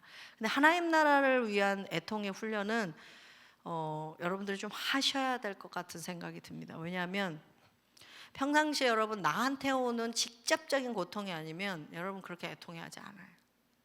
내가 직접적으로 당하면 그게 애통이 되죠. 그래서 제가 침상에 3주 묶여 있었던 게 나한테 직접적으로 온 고통이거든요. 그러니까 제가 기도하게 되더라고요.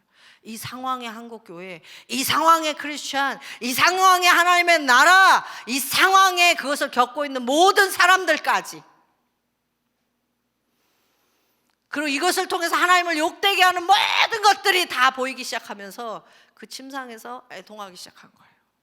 그 상황에 미국에서도 뭐 트럼프 대통령 때문에 막 난리가 났을 때예요. 제가 밤새, 이게 시차가 반대니까 미국하고는, 제가 밤에 깨어 있으면서 그 상황을 그대로 저기 김경루 선생님 쪽에서 받으면서 밤새 그거 가지고 기도할 수 있었어요. 하나님의 공의가 이 지구촌 위에 실현되도록 그것을 기도할 수가 있었습니다. 왜? 내 상황이 고통스럽고 내 상황이 그것을 경험하게 했기 때문에. 하나님은요, 우리에게 낭비하는 시간을 주시지 않는다고 제가 그랬어요. 자, 우리 평상시에 사회 이렇게 염려하거나 불평하거나 아니면 막 이렇게 뭐라 그러죠? 좀 뭐라 그래, 이렇게 줬지. 그러니까 좀 이렇게 비판하는 마음으로, 뭐 동성애도 그렇고 비판하는 마음으로 되게 많이 얘기하잖아요. 이제는 그런 것들을요 다 하나님을 향하여 바꾸셔야 돼요. 둘이 야 왜 이러냐, 그 사람들이 왜 이러냐, 그리고 요즘 젊은 애들 왜 이래, 다음 세대 막 왜 이래, 막 이러면서 막 우리가 걱정 반 비판 반 이렇게 하잖아요. 그것으로 끝나면 땡입니다. 근데 요거를 애통의 기도로 바꾸셔야 돼요. 우리 그런 말과 마음이 나올 때 입 다물고 하지 말란 얘기가 아니라 말을 해요. 하시는데 우리 이걸 진짜 주를 향하여, 하나님을 향하여 여호와여 일어나소서 하고 우리 같이 좀 애통하면서 기도하자, 이렇게 훈련하셔야 돼요. 많은 남자분들이 정치를 향해서 엄청 붕괴하십니다. 요즘처럼 붕괴할 일이 많을 때가 없죠. 요즘처럼. 예. 뭐 그리고 우리 나가서 막 으쌰으쌰, 이거 내가 봤어요. 그 유튜브에 가서 막 그 피켓 들고 뭐 하시는 것도 봤어요. 그런 거 해야 됩니다. 근데 소리를 내야 할 때 해야 됩니다. 근데 이것을 다시 한번 주를 향하여 애통의 기도를 또 한번 바꾸셔야 돼요. 우리가 말한 거, 우리가 느끼고, 우리가 막 힘들어하면서 또는 비판하면서 했던 모든 것들. 그래서 제가 아침부터 저녁까지 남자분들 얘기하는 거 들어보면 막 정치에 대해서 너무, 또 요즘 노인네들 더 그러세요. 얼마나 이 정부가 힘든지. 뭐 옛날에 전쟁을 겪으셨던 분들. 근데 크리스찬들도 똑같아.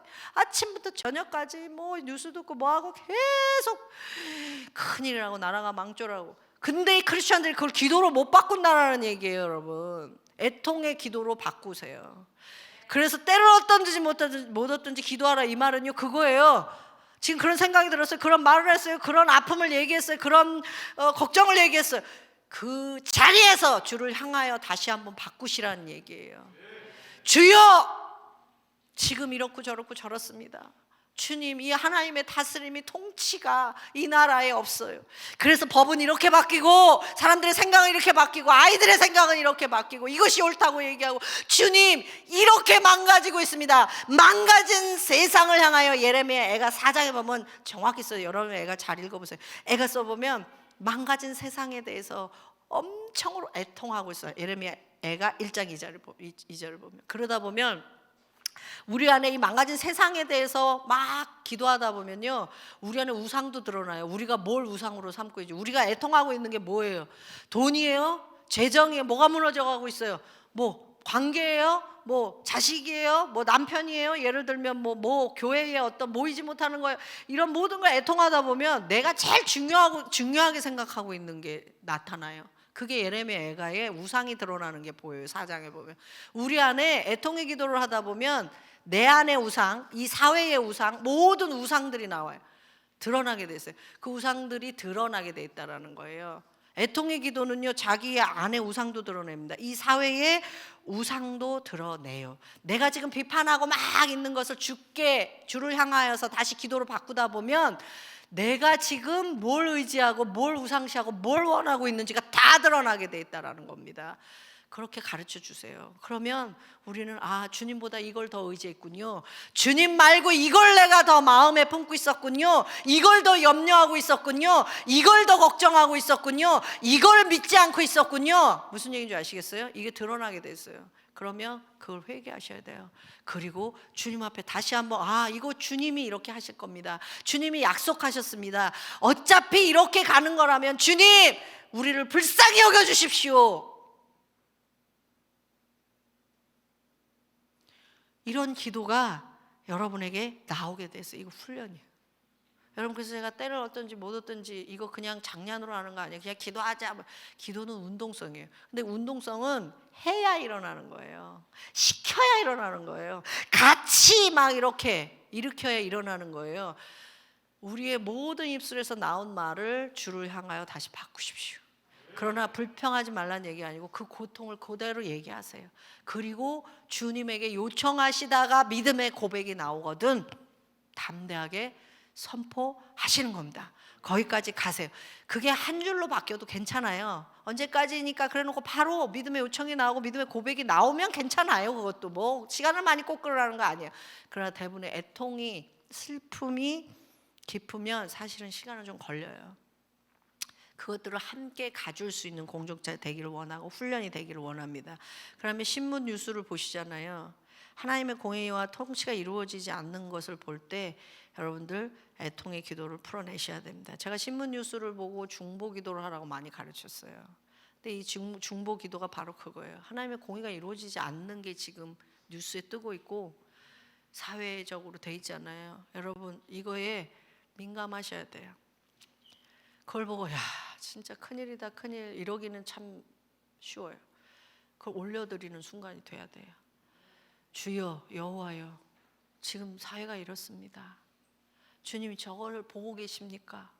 이렇게 좀 여러분 진짜 슬퍼하는 마음으로 애통하는 마음으로 주님 지금 이렇게 되고 있습니다. 주님 지금 한국 사회 보고 계세요? 지금 사람들을 보고 계세요? 사람들이 얼마나 악해지는지 보고 계세요? 가정이 어떻게 깨지는지 지금 보고 계세요? 하나님 젊은 애들이 지금 어떻게 돼가고 있는지 보고 계세요? 알아들으세요. 그러면서 애통하는 기도로 여러분이 보고 있는 뉴스 여러분 보고 있는 모든 미디어를 통해서 보고 있는 소식들 이런 것들을 보고 열방 마찬가지죠. 난민들의 문제들이 올 때 이걸 보고 바로 엎드리셔야 돼요. 애통의 기도가 올라가야 돼요. 주님 하나님의 공의가 이 불쌍한 가난한 자들에게 임하지 않았어요. 하나님의 공의가 풀어졌으면 긍휼 사역이 일어났어야 되는데 긍휼 사역이 일어나지 않기 때문에 너무나 많은 비참한 죽음들이 일어나고 있어요. 아프리카에서도 난민들에게도 엄청난 죽음이 일어나고 있어요. 여러분 이런 슬픔이 있을 때 우리는 진짜 모여서 특별 기도도 해야 돼요. 맨날 그 형식에 짜인 그런 게 아니라 이렇게 좀 특별한 일이 있을 때 애통하기 위해서 함께 좀 모이고 뭐 이런 것도 앞으로는 계속 일어나야 될 줄로 믿습니다. 주님 말씀하시죠. 애통하는 자에는 위로를 받을 거라고. 무슨 얘기입니까? 위로는 응답이에요. 우리가 믿음에 선포한 대로 그대로 이루어 주시는 거죠. 여러분, 기다리는 시간에 우리의 이 약속들을 선포하고 기다리는 시간에 이길 수 있는 방법은 주님, 고통을 숨기는 것이 아니라 될 거라고 그냥 이렇게 그냥 덮어 쓰는 게 아니라 애통하면서 솔직하게 주님 앞에 계속 그 질문을 가지고 나가는 겁니다. 사실은 이 마지막 때는요, 하나님의 나라에서 하나님 뭘 찾고 계시냐면 유능한 애통하는 자를 찾고 계세요. 유능한 애통하는 자를. 함께 울고 함께 웃고 자기의 고통이 아니라 하나님 나라의 고통을 자기의 고통으로 알고 하나님 앞에 나와줄 유능한 애통하는 자들을 찾고 계시다라는 표현을 합니다. 우리는 이 마지막 때에 진짜 어느 순간 때를 얻든지 못 얻든지 주를 향하여 우리의 고통과 슬픔을 그대로 솔직히 가지고 가서 하나님이 우리의 애통을 주님의 소망의 약속으로 고백으로 바꾸실 때까지 기도하면서 이기고 나가는 우리가 되기를 간절히 소원합니다. 여러분이 당하고 있든 안 당하고 있든 여러분의 모든 시간은 낭비 없어요. 하나님의 사람들에게는 절대로 여러분 당하는 모든 시간 속에, 모든 문제의 시간 속에, 당면하는 시간 속에 낭비하는 시간은 요만큼도 없습니다. 그래서 제가 3주를 그렇게 하고 나오니까 얼마나 감사하든지요. 내가 거기서 그렇게 침상에 묶여가지고 하나님만 바라보고 있지 않았으면 못 배웠을 기도예요. 저는 정말 애절하게 침상에서 2주를 2, 3주를 애통의 기도로 그 침상을 적시고 나왔어요. 그래서 제가 너무 감사했어요. 사실은 하나님이 저 이거 가르쳐 주시려고 이렇게 가둬놓으셨군요. 주님, 하나님이 마지막 때에 이렇게 기도하는 법을 가르쳐 주시려고 저를 이렇게 고통스럽게 하셨고 혼란스럽게 하셨군요. 나중에 알게 됐습니다. 기다림의 시간이 사실은 3주는 긴 건 아니었습니다. 그러나 앞으로 우리에게 더 많은 기다림의 시간이 있을 거예요. 그러나 그 기다림의 시간을 소망으로 이기는 자로 바꾸는 거는 애통하며 주님 앞에 나가는 것밖에 없다고 믿습니다. 수원하나교회는 하나님의 나라를 위해서 애통하는 자들이 일어설 것입니다. 여호와와 함께, 하나님과 함께 일어설 것입니다. 이 시간 함께 기도합시다.